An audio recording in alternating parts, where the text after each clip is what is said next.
పరిమాణాన వాళ్ళు సభకు వచ్చి కునికిపాట్లే పడుతున్నారు అనుకోండి, చక్కగా పడుకున్నారు. ఏమిటి దానివల్ల ప్రయోజనం అంటే శరీరం వచ్చింది, మనసు లగ్నము కాలేదు. ఉపయోగం ఏమైనా ఉంటుందా? ఏం ఉండదు. కాబట్టి మనస్సు అక్కడ నిలబడాలి. మనస్సు అక్కడ నిలబడాలి అంటే మీరు ఒక స్తోత్ర వ్యాఖ్యానం వినేటప్పుడు చూస్తున్న వస్తువు ఒకటైన కన్నులతో మీకు తెలియకుండా మీ మనస్సు దాని మీద నిలబడిపోతుంది. ఆ నిలబడిన క్షణాలేవో ఆ క్షణంలో మీకు అమ్మవారి అనుగ్రహం కలుగుతుంది. అందుకని అమ్మవారిని కేశాది పాదాది పర్యంతం వర్ణించడంలో కారణం ఏమిటంటే ఒక్కొక్క నామం ప్రశస్తమైందై ఉంటుంది. ఒక కర్పూర తాంబూలం అద్భుతమైనటువంటి నామం, దాన్ని ఎక్కువ చెప్పవలసి ఉంటుంది. ఒక్కొక్క నామం మనసుని అటు ఇటు చేసే అవకాశం ఉండొచ్చు, దాన్ని పవిత్రంగా కొద్దిసేపు చెప్పాపాలి. ఎంత మోతాదులో ఏది ఇవ్వాలో అంత మోతాదులో వైద్యుడు పెట్టాలి తప్ప పదార్థం ఉంది కదా అని పెట్టకూడదు. అలాగే ఇవ్వవలసి ఉంటుంది. కాబట్టి చూడండి, ఇప్పుడు ఆ నామాన్ని వినేటప్పుడు మీ మనసు నిలబడినదే, మీరు పూజలో చెయ్యలేనిది ఇక్కడ జరుగుతుంటుంది. దీనివల్ల మీకేమవుతుంది? ఈశ్వరానుగ్రహం కలుగుతుంది. ఈశ్వరానుగ్రహం కలిగితే ఏం కలుగుతుంది? మీ కోరికలు తీరుతాయని నేను చెప్పను, శాంతి కలుగుతుంది అని చెప్తాను. కాలమునందు ఒక చిత్రమైనటువంటి పరిస్థితి ఒకటి ఉంటుంది. కాలము సాక్షాత్తుగా ఈశ్వర స్వరూపం. ఈశ్వర స్వరూపమే అయినటువంటి కాలమునందే పాపము చేస్తాం, పుణ్యము చేస్తాం. ఆ కాలమునందే ఆ పాపపుణ్యముల యొక్క ఫలితాన్ని సుఖదుఖముల యొక్క రూపములో అనుభవించడానికి శరీరాన్ని ఈశ్వరుడు ఇస్తూ ఉంటాడు. ఈశ్వరుడే ఒక గొప్ప కృప ఒకటి చేస్తూ ఉంటాడు. ఇది ఎలా ఉంటుందంటే, ఏదో యావజ్జీవ కారాగార శిక్ష పడినటువంటి వ్యక్తి ఒక ఆయన ఉన్నాడు అనుకోండి, ఆయన చాలా మర్యాదతో కూడినటువంటి ప్రవర్తనతో, చాలా నమ్రతతో కారాగార వాసాన్ని గడుపుతున్నాడు అనుకోండి. ఒక 12 ఏళ్ళో 15 ఏళ్ళో అలా ఉన్న తర్వాత ప్రభుత్వం అతనికి క్షమాభిక్ష పెట్టి వదిలిపెట్టేస్తుంది. అంటే యావజ్జీవితము కారాగారమునందు ఉండవలసినటువంటి వ్యక్తి ఒక 12 ఏళ్ళు కారాగారవాసం చేసిన తర్వాత అతని మంచితనం రీత్యా అతను బయటికి వదిలిపెట్టబడ్డాడు. ఇది ప్రభుత్వం యొక్క ఉదారత. అయ్యో బానే ఉన్నాడు కదా పాపం, ఇప్పుడు ఎందుకు మారిన వాడిని అని వదిలిపెడతారు. ఇప్పుడు అలా వదిలిపెడితే మీరు అలా ఎందుకు వదిలిపెట్టారు అని అడగడానికి మీకు నాకు అధికారం ఏమి ఉండదు. అది ప్రభుత్వం యొక్క నిర్ణయం. అది ప్రశ్నిస్తే వేరొకరు ప్రశ్నిస్తారు, దాంట్లో ఉండే విషయాన్ని విచారణ చేయవలసిన వాళ్ళు వేరొకరు ఉంటారు. అది కూడా న్యాయబద్ధంగా ఉంది అని వారికి కూడా అనిపిస్తే దాన్ని అడిగేవారు ఎవరు ఉండరు. అలాగే ఈశ్వరుడు కూడా కాలరూపంలో మనకు ఒక గొప్ప కృప ఒకటి చేస్తాడు. ఆ కృప ఒక్కొక్క నైమిత్తిక తిథి యందు ఒక్కొక్కలా ఉంటుంది.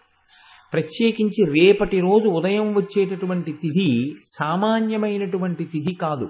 మాఘమాసంలో శుక్లపక్షంలో వచ్చేటటువంటి సప్తమిని రథసప్తమి అని పిలుస్తారు. ఎందుకు అలా పిలుస్తారు అంటే దీనికి 2 కారణాలు చెప్పారు పెద్దలు. దీన్ని నేను చాలా సూక్ష్మంగా మాత్రమే మీకు మనవి చేస్తాను. రేపు ఉదయం నుంచి సూర్య భగవానుడి యొక్క రథం ఉత్తర దిక్కుకు తిరుగుతుంది.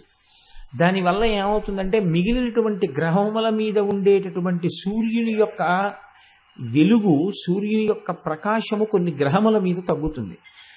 ఇంత పరమపుణ్యప్రదమైన ఉత్తరాయణ పుణ్యకాలంలో ఎటువంటి పాపములు చెయ్యకుండా ఉండగలిగేటటువంటి శక్తి మేధస్సుకి దేనివల్ల కలుగుతుంది అంటే, ఈ కాలమునందు చంద్రప్రకాశం చేత జిల్లేడాకు మీద ఉండేటటువంటి నూగులాంటిది రేగుపండు తలకి తగిలి బ్రహ్మస్థానమునందున్న వేడితో అది సంయోగాన్ని చెందితే రాబోయేటటువంటి కాలంలో వడదెబ్బ తగలకుండా కావలసినటువంటి శక్తిని తలపుంజుకుంటుంది, ఓషధీ శక్తిని.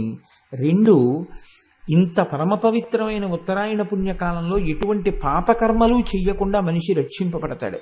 3వది ఏమిటి అంటే, మీకు ఇందాక చెప్పానే యావజ్జీవకారాగార శిక్ష పడిన వాడిని 12 సంవత్సరముల తర్వాత వదిలేసినట్టుగా ఈశ్వరుడు ఒక్క మనుష్యుడికే ఒక అనుగ్రహం ఇచ్చాడు. ఇది ఎంత తేలికైన అనుగ్రహం ఇచ్చాడంటే, రేపటి రోజు ఉదయం రథసప్తమి తిథి ఉండగా సమంత్రక స్నానం చెయ్యాలి. మంత్రం లేని స్నానం మీరు చేశారనుకోండి, అది కాకి స్నానం అని పిలుస్తారు. దానివల్ల ప్రయోజనం ఏమి ఉండదు. జిల్లేడాకులు రేగుపళ్ళు తల మీద పెట్టుకుని నేను పోసుకున్నానండి అన్నారనుకోండి, దానికి ఏం ఉపయోగం ఉండదు. సమంత్రకమే చేయవలసి ఉంటుంది స్నానాన్ని. దాన్ని మంత్రస్వరూపాన్ని ఏం చేస్తారంటే అందరికీ అందుబాటులోకి తీసుకురావడం కోసం మంత్రం అంటే అంగన్యాస కరన్యాసాలు ఉండాలి, ఒక ఉపదేశం ఉండాలి. ఇవన్నీ మళ్ళీ అందరికీ ఎలా అందుబాటులోకి వస్తాయి? మళ్ళీ అందరూ దీని ఫలితాన్ని ఎలా పొందుతారు? ఇప్పుడు ఆ మంత్రాన్ని శ్లోక రూపం చేస్తారు, అంటే ఇంకా అనుగ్రహిస్తారు. ఇప్పుడు మీరు ఆ శ్లోకం చెప్పిన తరువాత రేగుపళ్ళు జిల్లేడు పళ్ళు తల మీద పెట్టుకుని అప్పుడు నీళ్లు పోసుకుంటే అవి జారి కింద పడిపోతాయి. అలా పడిపోయి అనుకోండి, 7 జన్మల క్రితం చేసినటువంటి పాపాలని ఆ స్నానంతో తీసేస్తారు. అది ఎప్పుడు ఉంటుంది అంటే ఒక్క రథసప్తమి నాడు మాత్రమే ఇస్తారు ఆ అనుగ్రహాన్ని. అది ఎలా ఎందుకు ఇస్తారు అంటే ఈశ్వరుడి యొక్క అనుగ్రహం అంతే. అవి ప్రశ్నించడానికి ఏం ఉండదు. ఎందుకుండదు అంటే నేను ఇందాక మీకు అందుకే ఉదాహరణ చెప్పాను. యావజ్జీవిత కారాగార శిక్షని తగ్గిస్తే మీరెవరు అడగడానికి? మీరు నేను అడగడానికి ఏం ఉండదు. వీడు జైల్లో బాగానే ఉన్నాడు అని ఒక ఆయన సర్టిఫికేట్ ఇచ్చాడు, ప్రభుత్వం విడుదల చేసింది, అంతే. ఆయన జనజీవన స్రవంతిలోకి వచ్చేసాడు. అలాగే ఈశ్వరుడి కృప కొన్ని నైమిత్తిక తిథుల యందు ప్రసరణం జరుగుతుంది. ఇప్పుడు భీష్మాష్టమి వస్తుంది. ఆ రోజున మీరు తర్పణ భీష్ముడికి విడిచిపెట్టారనుకోండి, విడిచిపెడితే ఏమవుతుందంటే కొడుకులు లేని వారికి కొడుకు పుడతాడు. అంత గొప్ప తిథి అది. పుత్ర సంతానం కలగకుండా అడ్డుకున్నటువంటి పాపాన్ని తొలగించగలదు. అంత గొప్ప గొప్ప శక్తులు కలిగి ఉంటాయి. దానికోసం పెద్దలు ఏం చేస్తారంటే భవిష్యోత్తర పురాణంలో ఈ విషయాల్ని ప్రస్తావన చేస్తూ దానికి సంబంధించినటువంటి శ్లోకాన్ని ఇచ్చారు. సరే, మనకి తెలుసున్న విషయం ఎలాగో ఉపన్యాసాలు చెప్తున్నాం కదా, మనం నలుగురికి చెప్తే ఎవరు దాని యందు ఆస్తిక్య బుద్ధి ఉందో దాన్ని వారు వినియోగించుకుంటారు అని నేను ఆ శ్లోకాన్ని ఇవాళ రాసుకుని రావడం జరిగింది. ఒక్కసారి మీరు వినండి, రేపు ఆ శ్లోకం చెప్పుకోండి. యజ్జన్మ కృతం పాపం మయా సప్తమ జన్మసు తన్మే రోగంచ శోకంచ మాకరీహంతు సప్తమి ఏతజ్జన్మ కృతం పాపం యచ్చ జన్మాంతరార్జితం మనోవాక్కాయజం యచ్చ జ్ఞాతా జ్ఞేతే చయే పునః ఇది సప్తవిధం పాపం స్నానాన్నే సప్తసప్తికే సప్తవ్యాధి సమాయుక్తం హరమాకరి సప్తమి. 7 జన్మలలో 7 రకాలుగా చేసినటువంటి పాపముల వలన నేను పొందబోతున్నటువంటి 7 రకములైన భయంకర వ్యాధులు ఏ ఉన్నాయో వాటితో సహా ఓ సప్తమి, నేను ఈ రోజు ఉదయం చేస్తున్నటువంటి ఈ స్నానము చేత ఆ దురితము తొలగుగాక అని సంకల్పం చేసి ఎవరు స్నానం చేస్తారో వారికి ఆ పాపాన్ని తొలగిస్తారు. కాబట్టి ఇప్పుడు నేను చదివిన శ్లోకాన్ని రేపు మీ అందరూ చదువుకుని చక్కగా స్నానము చేయుదురుగాక. ఇప్పుడు నాకు వెంటనే తెలుసు, ఒక విషయం నాకు తెలుసు, మేమేమి ఏకసంతాగ్రాహులం అని ఓసారి శ్లోకం చదివేసి రేపు చదువుకుంటున్నావు, అలా అయితే నీ ఉపన్యాసాలకి మేమెందుకు వచ్చి కూర్చుంటామయ్యా, నీకే మేము చెప్పుండేవాళ్ళం కదా అని మీరు అంటారని. నా ఉద్దేశ్యం ఏంటంటే ఈ శ్లోకాన్ని నేను ఇప్పుడు గోపాలకృష్ణ గారికి ఇస్తాను. గోపాలకృష్ణ గారు అక్కడ బోర్డు మీద రాయిస్తారు. మీ అందరూ కూడా చక్కగా వెళ్లే ముందు ఒక్కసారి ఆ శ్లోకాన్ని రాసుకోవడానికి 2 నిమిషాలు పడుతుంది. చక్కగా సమంత్రకంగా స్నానం చేయండి. దానివల్ల ఈశ్వరుడు యొక్క అనుగ్రహాన్ని పొందండి. ఈశ్వరుడు అనుగ్రహిస్తే మాత్రం ఎంతమంది ఈ శ్లోకం చదివి స్నానం చేస్తారని మీరు అనుకుంటున్నారు? చేసుకోలేరు. ఆ అదృష్టం ఇవాళ లలితాపరాభట్టారిక మనకి కల్పించింది. ఈ ఉపన్యాసాలు అవుతున్నాయి కాబట్టి నేను ఇవాళ ప్రస్తావన చేశాను. కాబట్టి ఈ అవకాశాన్ని ఎవరికి దాని యందు నమ్మకం ఉందో వారు వినియోగించుకుందరుగాక. నమ్మకం లేని వాళ్ళు ఈ సభలో ఉన్నారని నేను అనుకోను అసలు. కాబట్టి దీన్ని మళ్ళీ నాకు అందజేయండి. మళ్ళీ ఆ తీసి వచ్చినప్పుడు నేను ఆ పుస్తకాలన్నీ ఎక్కడ వెతకను ఉంటుంది. నిన్నటి రోజున మీకు లలితా సహస్రనామ స్తోత్రం గురించి నేను మనవి చేస్తూ కామేశ్వర ప్రేమరత్నమణి ప్రతిపణస్తని నాభ్యాలవాల రోమాలి లతాఫలకు చద్వయి లక్ష్యరోమలతాధారతా సమున్నేయ మధ్యమ స్తనభారదళన్ మధ్య పట్టబంధవళిత్రయ. ఈ నామం గురించి నేను పెద్ద ప్రస్తావన చేయలేదేమో. అమ్మవారి యొక్క స్తనముల బరువు చేత నడుము విరిగిపోతుందేమో అలా అని అనిపించేటంతగా ఆమె వక్షస్థలము ఉంటే అలా ఏవి ఇబ్బంది కలగకుండా 3 సార్లు తాడు వేసి కట్టారా అన్నట్టుగా ఆవిడ యొక్క కడుపు మీద ఉన్నటువంటి మడతలు కనపడుతున్నాయి. అది దాని అర్థం. అరుణారుణ కౌసుంభవస్రభాస్వత్కటీచటి రత్నకింకిణికారం యరసనాదామభూషిత అన్న నామం వరకు నిన్నటి రోజున మీతో విజ్ఞాపన చేసి ఉన్నాను. ఇవాల్టి రోజున మాటయందు మర్యాద అంటే ఎలా ఉంటుందో అలా పిలుస్తారు వసిన్యాది దేవతలు అమ్మవారిని. కామీషజ్ఞాత సౌభాగ్యమార్దవోరుద్వయాన్విత అని పిలిచారు. అమ్మా, నీ యొక్క ఊరువుల సౌందర్యము ఒక్క కామేశ్వరునకు మాత్రమే తెలుసు. ఒక్కొక్క మాట మాట్లాడడంలో పవిత్రత ఉంటుంది. ఒక్కొక్క మాట మాట్లాడడంలో ఆ మాట్లాడినటువంటి వ్యక్తి సంస్కారం బయటికి వస్తుంది. హనుమ సీతమ్మని అమ్మ నువ్వు నాతో వచ్చేసేయి, నా భుజాల మీద కూర్చోబెట్టి తీసుకెడతానన్నారు.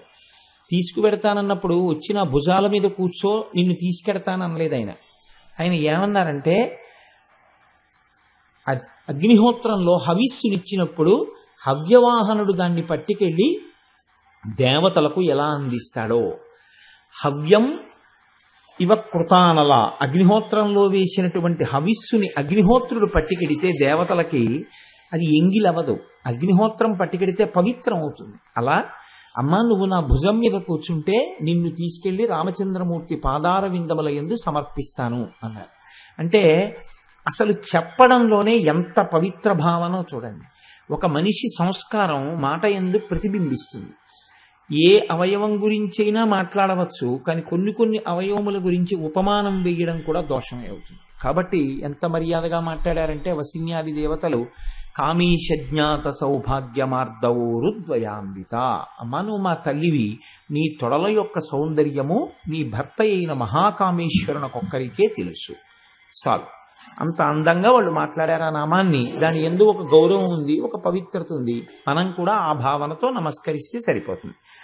మాణిక్యముకుటాకార జానుద్వయ విరాజిత. తరువాతి నామంలో పర్వాలేదు, ఈ విషయంలో మనం ఉపమానం వేయవచ్చు, దోషమేం లేదు అనిపించింది. ఈ విషయంలో శంకరాచార్యుల వారు సౌందర్యలహరిలో ఒక పెద్ద సంకేతం ఒకటి వేశారు. ఈ సౌందర్యలహరి చదివేటప్పుడు కానీ, లలితా సహస్రనామ స్తోత్రం చదివేటప్పుడు కానీ, ఇంద్రియ నిగ్రహం లేనివాడు ఎవడైనా ఉంటే, ఏ నామం దగ్గరైనా వాడు అమ్మతనాన్ని చూడలేక విచలితుడైపోతే వాడు చాలా దూరములో నించోపెట్టబడతాడు, వాడికి అమ్మవారి పాద దర్శనము లేదని చెప్పారు. ఎందుకు చెప్పారో తెలుసా అండి? ముఖమండలం వరకు పర్వాలేదు, ముఖమండలం దాటి కిందకి వెళ్ళేటప్పుడు కేవలం మీరు కొడుకుగా నిలబడి దర్శనం చేయవలసి ఉంటుంది.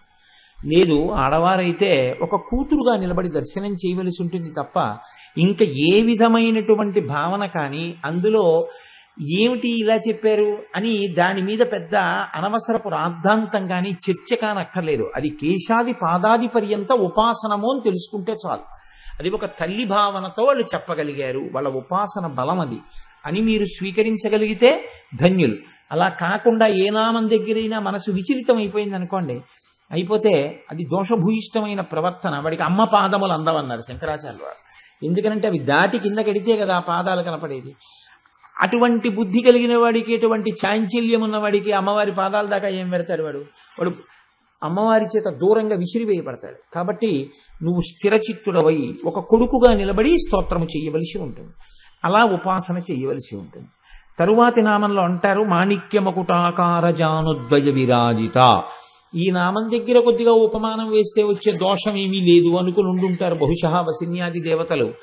అందుకని అంటున్నారు ఒక మాణిక్యమును, మాణిక్యం అంటే ఎర్రటి కాంతితో ఉంటుంది, అటువంటి ఎర్రని కాంతి కలిగినటువంటి మాణిక్యముతో ఒక కిరీటమును తయారు చేస్తే, దానికి ఇంకా బంగారంలో మాణిక్యాన్ని పొదగలేదు, ఒక మాణిక్యాన్నే కిరీటంగా తయారు చేశారు.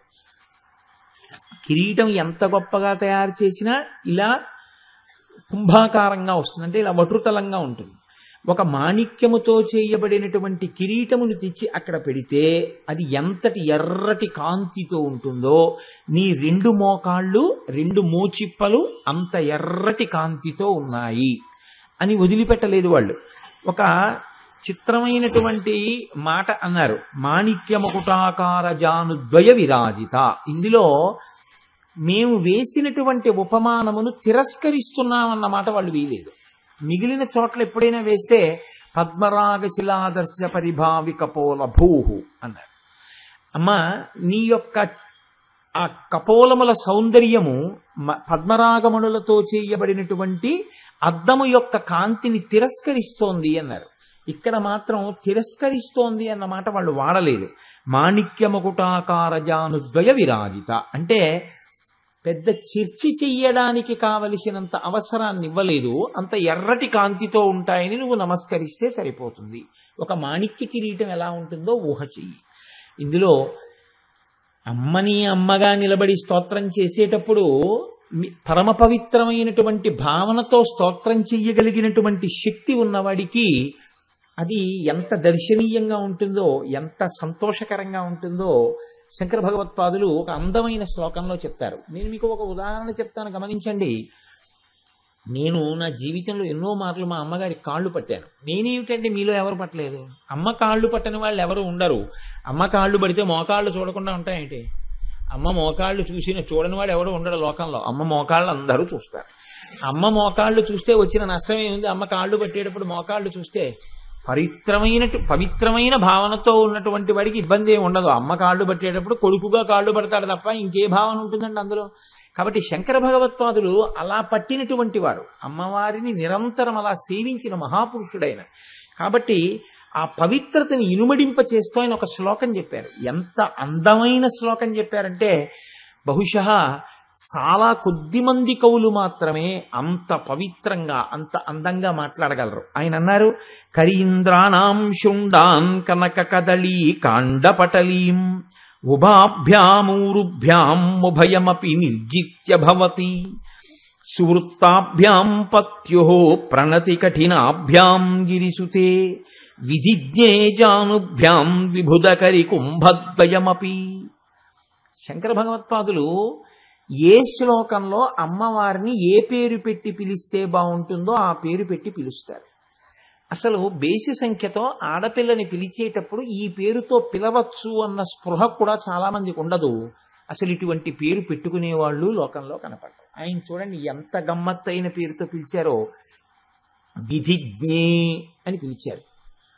విధిజ్ఞే అంటే విధి నిషేధము ఈ రెండు మాటలు ఎవరికి ఉంటాయి అంటే గృహస్థాశ్రమంలో ఉన్నటువంటి వాళ్ళకి, ఇంకా ఉపాసన చేస్తున్న వాళ్ళకి, బ్రహ్మజ్ఞానమును పొందినటువంటి స్థాయికి ఎదిగిపోయినటువంటి వారికి, బ్రహ్మజ్ఞాని అయిపోని వాడికి, ఇంకా సాధనాబలంతో ప్రయత్నం చేస్తున్నటువంటి వాడు ఏ స్థాయిలో ఉంటాడో ఆ స్థాయిలో ఉన్నటువంటి వ్యక్తిగా మాట్లాడేటప్పుడు ఎంత అందమైనటువంటి మాటతో అంటున్నారో చూడండి. విధిజ్ఞే అంటే విధి అంటే చేయవలసినటువంటి కర్తవ్యము. ఏ కర్తవ్యము చెయ్యాలో బాగా తెలుసున్నదానా, ఏ పనులు చెయ్యాలో బాగా తెలుసుకుని ఉన్నదానా, ఇది పిలుస్తున్నారు ఆయన. అసలు నాకైతే అనిపిస్తుంది ఒక ఆడపిల్లకి ఇంతకన్నా గొప్ప పేరు లోకంలో ఉంటుందని నేను అనుకోవట్లేదు. ఏ పేరైనా బహుశా ఈ పేరు తర్వాత. ఈ పేరున్న పిల్లకి మీరేమి బోధ చేసేదేమి ఉండదు. అమ్మ మీ పేరేమమ్మా అని అడిగారు అనుకోండి, నా పేరు విధిజ్ఞ అందనుకోండి. నాకైతే అటువంటి విధిజ్ఞ అని పేరు కలిగినటువంటి పిల్ల ఎక్కడైనా కనపడితే నాకైతే వెంటనే వచ్చే కోరిక ఏంటంటే ఈ పిల్ల నా కోడలైతే బాగుండు అని కోరుకుంటాను. అలా నేను అనుకున్నానంటే అందులో దోషం ఏముందంటే నా కోడలు నా కూతురుతో సమానం.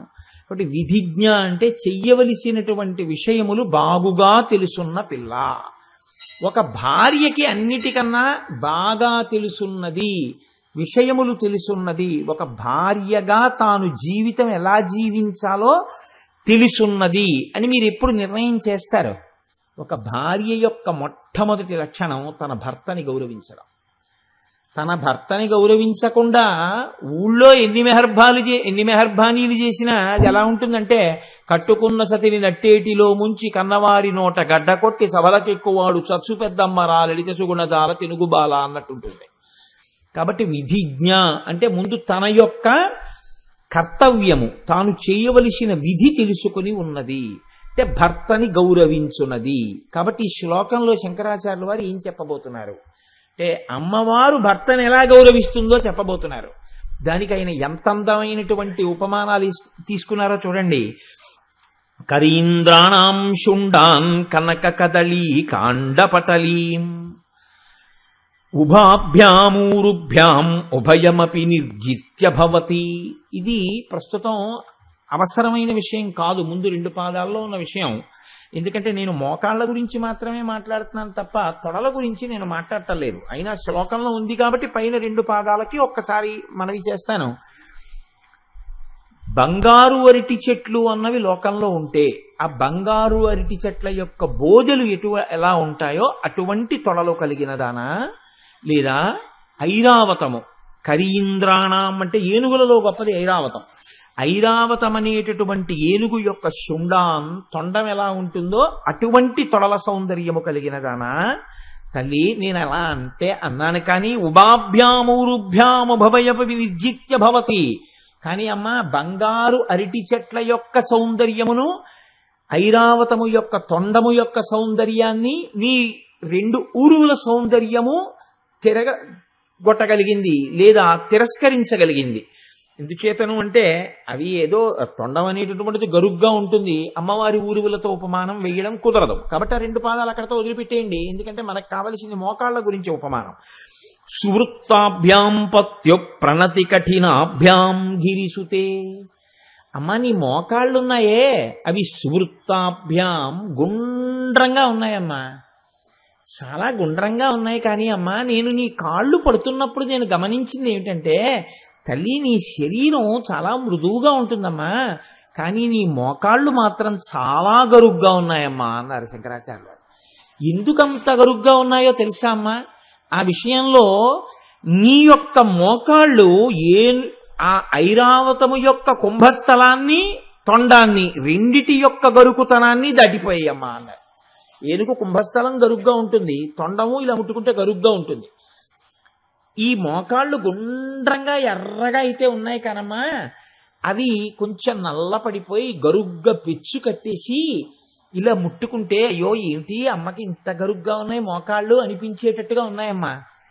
ఇలా నీ కాళ్ళు అంత మెత్తగా ఉన్న మోకాళ్ళ దగ్గర ఎందుకమ్మా అంత గరుకైపోయింది అంటే, అదో కింద పడిపోతే మోకాలు పెచ్చు కట్టిందనుకోండి ఎలా ఉంటుందో, లేదా మీకు చాలాసేపు కూర్చుని పూజ చేసే అలవాటు ఉంటే ఆ చీలమండ అంటారే అది ఒకటి నల్లగా అయిపోతుంది. ఎందుకంటే ఎప్పుడు ఎక్కువ భూమికి ఒత్తుకోవడం అలవాటు అయిపోయి అది నల్ల పడిపోతుంది. అప్పుడు దాన్ని ముట్టుకుంటే చాలా గరుగ్గా ఉంటుంది. అలా శంకర భగవత్పాదులు అంటారు, గుండ్రంగా ఉన్న నీ మోకాళ్ళు ఎంత గరుగ్గా ఉన్నాయంటే ఐరావతము యొక్క తొండం గరుకుతనం కుంభస్థలం గరుకుతనం దీని ముందు పనికి రాలేదమ్మా అన్నారు. ఎందుకు ఇంత గరుగ్గా ఉన్నాయో తెలుసా అమ్మా? నాకు తెలుసు అన్నారు. విధిజ్ఞే, నువ్వు బాగా కర్తవ్యం తెలుసున్న దానివి. జానుభ్యాం విభుద కరి కుంభద్వయమపి, కారణం ప్రణతి కఠినాభ్యాం గిరిసుతే. పత్యుహు, ఎప్పుడెప్పుడు పరమశివుడు కనపడినా, ప్రతిరోజు పరమశివుడు కనపడగానే ఆడది భూమి మీద సాష్టాంగ నమస్కారం చెయ్యకూడదు కనుక నువ్వు నీ మోకాళ్లను ఉంచి నేలకి తాటించి వంగి నువ్వు పెట్టుకున్నటువంటి బొట్టు పరమశివుడి యొక్క పాదముల మీద ముద్రపడేటట్టుగా నమస్కారం చేస్తుంటావు. అసలే కోమలమైన తల్లివి, నువ్వు రోజు అలా వంగి నమస్కారం చేయడంలో నీ మోకాళ్ళు గరుగ్గా అయిపోయాయమ్మా. అందుకని సువృత్తాభ్యాం పత్యో ప్రణతి కఠినాభ్యాం గిరిసుతే విధిజ్ఞే జానుభ్యాం విభుదకరి కుంభద్వయమపి. అందుకని నీ మోకాళ్ళు గరుగ్గా ఉన్నాయమ్మా అని శంకర భగవత్పాదులు నమస్కారం చేయగలుగుతున్నారు. అంటే ఇందులో మనం తెలుసుకోగలిగినది, మీరు అమ్మగా చూసి గుహ్యతమము గుహ్యతరము అని ఒక మాట ఉంటుంది. అంటే చూసినటువంటి దాన్ని అంత పవిత్ర భావనతో చెప్పగలిగినటువంటి స్థితి వాక్కుకి అలవాటు పడితే ఆయన మనసు చెక్కు చెదరలేదు. ఆయన మనసు పరమ పవిత్రంగా పాడికుండ ఎలా ఉంటుందో, పాలకుండ ఎలా ఉంటుందో, అమృతభాండం ఎలా ఉంటుందో అలా ఉంది. కాబట్టే ఏవి కదలనటువంటి మనస్సులోంచి వాక్కు కూడా అంత నిర్మలమై, చంద్రుడి యొక్క జ్యోత్సన ఎలా ఉంటుందో, పాలకుండ ఎలా ఉంటుందో, అమృతపు తరగ ఎలా ఉంటుందో అంత పవిత్రమైనటువంటి వాక్కు నోట్లోంచి రాగలుగుతోంది. ఇది దేనికి ప్రతీక? నీ మనసుకి ప్రతీక. నేననడం కాదు, నువ్వు కూడా భావనతో నిలబడడం చేతనైన నాడు అమ్మ పరవశించిపోయి నిన్నొక కొడుకుగా తీసుకుని తన ఒళ్ళో కూర్చోపెట్టుకుంటుంది. కూర్చోపెట్టుకుని ఈ జన్మల తప్ప ఇంకొక జన్మ నువ్వు ఎత్తవలసినటువంటి అవసరం లేని స్థితిని, ఈ జన్మయందు నీకు సమస్తమైన సుఖములను తల్లి అనుగ్రహిస్తుంది. ఇది చెప్పడం శంకరాచార్యుల వారి యొక్క ఉద్దేశ్యం. జగద్గురువులు కనుక, మహాపురుషుడు కనుక, లోకమునకు సందేశమును అందించవలసిన బాధ్యత ఉన్నవారు కనుక వారు అంత గొప్ప శ్లోకాన్ని మనకి అందించారు. కాబట్టి మనం అటువంటి స్థితిని మన మనసుకి ఏర్పరచుకోగలిగితే ఆనాడు మనం అమ్మ యొక్క ఉపాసకులుగా నిలబడేటటువంటి అదృష్టాన్ని పొంది ఉంటాం. తరువాతి నామంలో అంటారు, ఇంద్రగోప పరిక్షిప్త స్మరతో నాభజంగిక అంటారు. ఇప్పుడు అమ్మవారి యొక్క పిక్కల గురించి మాట్లాడుతున్నారు. స్మరతో నాభజంగిక. ఈ పిక్కలు అంటే ఈ వెనక భాగంలో ఉండేటటువంటి ఉబ్బెత్తుగా ఉండేటటువంటి ప్రాంతం. అమ్మవారి యొక్క పిక్కలు ఎలా ఉన్నాయని వసిన్యాది దేవతలు అంటున్నారంటే ఇంద్రగోప పరిక్షిప్త స్మరతో నాభజింఘిక. స్మరుడంటే స్మరణ చేత పైకొచ్చేటటువంటి వాడు. మనస్సు, మనసిజుడు అని పేరు. శ్రీ మహావిష్ణువు యొక్క మనస్సులోంచి పుట్టినవాడు కాబట్టి మనసిజుడని పేరు. స్మరణ చేయిస్తాడు కాబట్టి స్మరుడు అని పేరు. ఇప్పుడు ఈ మన్మధుడు 5 బాణములను తీసుకొచ్చి ఒక వరలో పెట్టుకుంటూ ఉంటాడు. ఆయన దగ్గర ఉండేటటువంటి పొది అంటారు, బాణములు పెట్టుకునేటటువంటి అమ్ముల పొది, ఆ పొదిలో పెట్టుకుంటాడు. ఆ మన్మధుడు పెట్టుకునేటటువంటి అమ్ముల పొదికి ఆరుద్ర పురుగులు అని ఉంటాయి. శ్రీరామాయణంలో అరణ్యకాండలో కిష్కింధకాండలో వర్ణన చేస్తారు మహర్షి. అవి వర్షం పడినప్పుడు భూమి మీద పెద్దగా పాకుతూ ఉంటాయి. మనకి చూశారు, వానాకాలం వస్తే చిమ్మెట్టలను వస్తాయి, ఎక్కడా ఖాళీ ఉండదు, అలా పట్టేస్తాయి గోడల్ని. అలా ఆరుద్ర పురుగులు కూడా పర్వతాల యొక్క కింద భాగంలో నదుల ఒడ్డున బారులు బారులుగా పాకుతుంటాయి, ఎర్రగా ఉంటాయి. ఇప్పుడు వాల్మీకి మహర్షి ఏమన్నారంటే, ఆకుపచ్చటి చీర కట్టుకున్నటువంటి భూకాంత యొక్క చీర అంచు ఎర్రగా ఉంది అన్నారు ఆరుద్ర పురుగులు పాకుతూ ఉంటే. ఎందుకంటే చెట్లన్నీ చిగర్చి ఉంటాయి ఆకుపచ్చతనంతో. పొడమి తల్లి ఆకుపచ్చ చీర కట్టుకుంటే ఆ చీర అంచు ఎర్రగా ఉంది ఆరుద్ర పురుగులు పాకితే అన్నారు. అలా ఎర్రటి ఆరుద్ర పురుగులన్నింటినీ తీసుకొచ్చి ఆ మన్మధుని యొక్క బాణతూణీరమునకు ఒకదాని పక్కన ఒకటి ఒకదాని పక్కన ఒకటి ఖాళీ లేకుండా అమరికగా పెట్టేస్తే ఎర్రతనంతో కనపడుతున్నటువంటి ఆ అమ్ముల పొది ఎలా ఉంటుందో అమ్మవారి యొక్క మోకాళ్ల కింద భాగములు, ఆ పిక్కలు అంత ఎర్రగా ఉన్నాయి. అయితే ఇక్కడ మీరు ఒక విషయాన్ని జ్ఞాపకం గుర్తుపట్టవలసి ఉంటుంది. నిజంగా లోకంలో మన్మధుడి యొక్క అమ్ముల పొదిని చూసినవాడు లేడు. ఎందుకంటే ఆయన అనంగుడు, ఆయనే కనబడ్డు, ఆయన అస్త్రాలు కనబడవు, ఆయన యొక్క అమ్ముల పొది కనబడదు. నిజంగా ఒకవేళ ఆయన అమ్ముల పొది ఉన్నా ఆ అమ్ముల పొదికి తీసుకొచ్చి మీరు ఆరుద్ర పురుగుల్ని తాపడం చెయ్యడము కుదరదు. నిజంగా తాపడం చేసి మీరు ఆ తూణీరం ఒక్కటి తీసి ఇలా చేతిలో పట్టుకుని ఓహో ఆరుద్ర పురుగులు పెడితే ఇలా ఉంటుందని చెప్పడం కుదరదు. ఒక ఊహకు అలా చెప్పారంతే. కాబట్టి దానాదీనా మీకు తెలిసేది ఏమిటి అంటే అమ్మవారి యొక్క పిక్కలకి ఉపమానం వెయ్యడం దుస్సాధ్యమో, ఎవ్వరూ ఉపమానం వెయ్యలేరు. ఉపమానం వెయ్యలేరని చెప్పకుండా ఉపమానం వేసి చూపించడం సాధ్యం కాని స్థితిని, అలా చూడడం సాధ్యం కాని స్థితిని ఆవిష్కరించారు. ఒక్కొక్కచో ఒక్కొక్క రకమైనటువంటి విన్యాసం చేస్తూ ఉంటారు. కానీ శంకర భగవత్పాదులు మీకు మనవి చేశానే, అమ్మవారిని ఇక్కడ దర్శనం చేసిన మహాపురుషుడు కాబట్టి ఆయన స్వతంత్రించారు, ఇంకొంచెం ముందుకెళ్లారు. వీళ్ళు ఆయన ఎంత గొప్పగా మాట్లాడారంటే, పరాజేతుం రుద్రం దిగుణ శరగర్భౌ గిరిసుతే నిషంగౌ జింఘేతే విషమ విసికో బాఢమకృత యదగ్రే దృశ్యంతే దశశరఫలాః పాదయుగళీ నకాగ్రచ్ఛద్మాన సురమకుట శాణైక నిశితాః అన్నారు.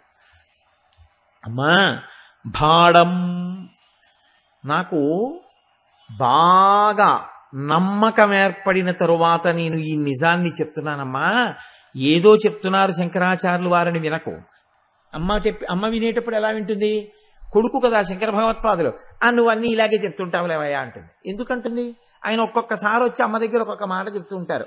అమ్మా మన్మధుడు శివుడి మీదకి యుద్ధానికి వెళ్తున్నాడమ్మా, నీ ఒక గొప్ప రథం సిద్ధం చేశాడంటారు. మన్యీ అంటారు. రథం సిద్ధం చేసుకుంటున్నాడా? శివుడు భూమిని రథం మీద ఎక్కుతాడయా, మన్మధుడికి ఎక్కడుంది రథం అంది అమ్మవారు. ఉందమ్మా, స్ఫురద్గండాభోగ ప్రతిఫలిత తాటంకయుగళం చతుశ్చక్రం మన్యే తవ ముఖమిదం మన్మధరథం. నీ చెవులకు పెట్టుకున్న తాటంకములు నీ బుగ్గల్లో ప్రతిబింబాలు పడుతుంటే ఈ 2 చక్రాలు, ప్రతిబింబాల 2 చక్రాలు, 4 చక్రాలతో కూడిన నీ ముఖమనే రథాన్ని మన్మధుడికి యుద్ధానికి ఎడుతున్నాడు అన్నారు. అమ్మవారు నవ్వు నవ్వేసి. అలాగే ఇంకొకసారి అన్నారు అమ్మ దగ్గరికి వెళ్ళి, అమ్మ నాకు మళ్ళీ అనుమానం వచ్చిందన్న. మళ్ళీ ఏం అనుమానం వచ్చింది శంకరా నీకు అంది అమ్మవారు. అంటే త్వయా హృత్యావామం వపరిపరితృప్తేన మనసా అన్నారు. ఇలా చూసి మనం అయితే నమస్కారం చేస్తున్నాం. శంకరాచార్యుల వారు అయితే అన్నారు, అమ్మా నువ్వు దొంగతనం చేశావని కొంచెం నాకు అనుమానంగా ఉందమ్మా. నేను దొంగతనం చేశానా? నా కర్మ నేను దొంగతనం చేయడం ఏమిటయా అంది ఆవిడ. అమ్మా మరి దొంగతనం చేయకపోతే నేను అన్నానని అనుకోవద్దు, నిన్నో మాట అడుగుతాను. శంకరుడు నీకెంత ఇచ్చాడు? శరీరంలో సగభాగం ఇచ్చాడు. కాబట్టి వామార్ధ భాగం ఎలా ఉండాలి? ఎర్రగా ఉండాలి. మిగిలినది ఎలా ఉండాలి? తెల్లగా ఉండాలి. కానీ అమ్మా కుచాభ్యామానం రం మాకేమవుతోందంటే నీకు ఇటుపక్కన ఎర్రగానే ఉంది, ఇటుపక్కన ఎర్రగానే ఉంది. ఇప్పుడు అమ్మవారిని చూడండి, ఇటు ఎరిపే ఇటు ఎరిపే. తెల్లగా ఉన్న శంకరుడి పక్కన నువ్వు వచ్చి ఎర్రటి దానివి కూర్చుంటే ఈ సగం కూడా ఎరుపు తెలుపు మీద పడిపోయి తెలుపు ఎరుపు అయిపోయింది. ఎరుపైపోతే శంకరుడు కనిపించకుండా చేసేసి ఎడం పక్క ఒక్కటే ఇస్తే కుడి పక్క కూడా పుచ్చేసుకోవడం దొంగతనం కాదేమిటమ్మా? అందుకని ఇలా అనుకుంటారేమో లోకులని అనుమానపడుతున్నానమ్మా అన్నారు. అమ్మవారు పెద్ద నవ్వు నవ్వేసి, అందుకని ఇప్పుడు మళ్ళీ శంకరాచార్యులు వారు అమ్మ దగ్గరికి వచ్చి అమ్మ మళ్ళీ నాకు అనుమానంగా, మళ్ళీ వచ్చావా, మళ్ళీ వచ్చింది అనుమానం అంటుందేమోనని ఇప్పుడు అంటున్నారు భాడం. అమ్మా ఇది ఇంతకుముందు చెప్పినట్టు నువ్వు నవ్వేసే విషయమేం కాదు, చాలా గట్టి విషయం చెప్తున్నానమ్మా, బాగా విను. గబుక్కుని నవ్వేసి చాలా తేలిగ్గా తీసేసుకోకమ్మోయ్. ఏమిటి శంకర, నిజంగా ఈసారి అంత గొప్ప విషయం పట్టుకొచ్చావా? ఏది చెప్పైతే వింటాను అంది అమ్మవారు. పరాజేతుం రుద్రం, మొట్టమొదటే పెద్ద బాంబ్ ఎక్స్ప్లోజన్తో ఎత్తుకున్నారు. పరాజేతుం ఓడించేస్తున్నాడమ్మా. ఎవరిని? రుద్రం.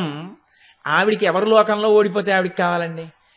శివుడే ఓడిపోతున్నాడంటే ఆవిడ ఆశ్చర్యపోతుంది. అందుకని may I draw your kind attention to the subject which I cite below అంటారంటే నేను కింద చెప్పే విషయానికి మీ యొక్క దృష్టిని ఆకర్షింప చేయవచ్చా అని అడిగినట్టుగా ఆయన అంటారు పరాజేతుం రుద్రం.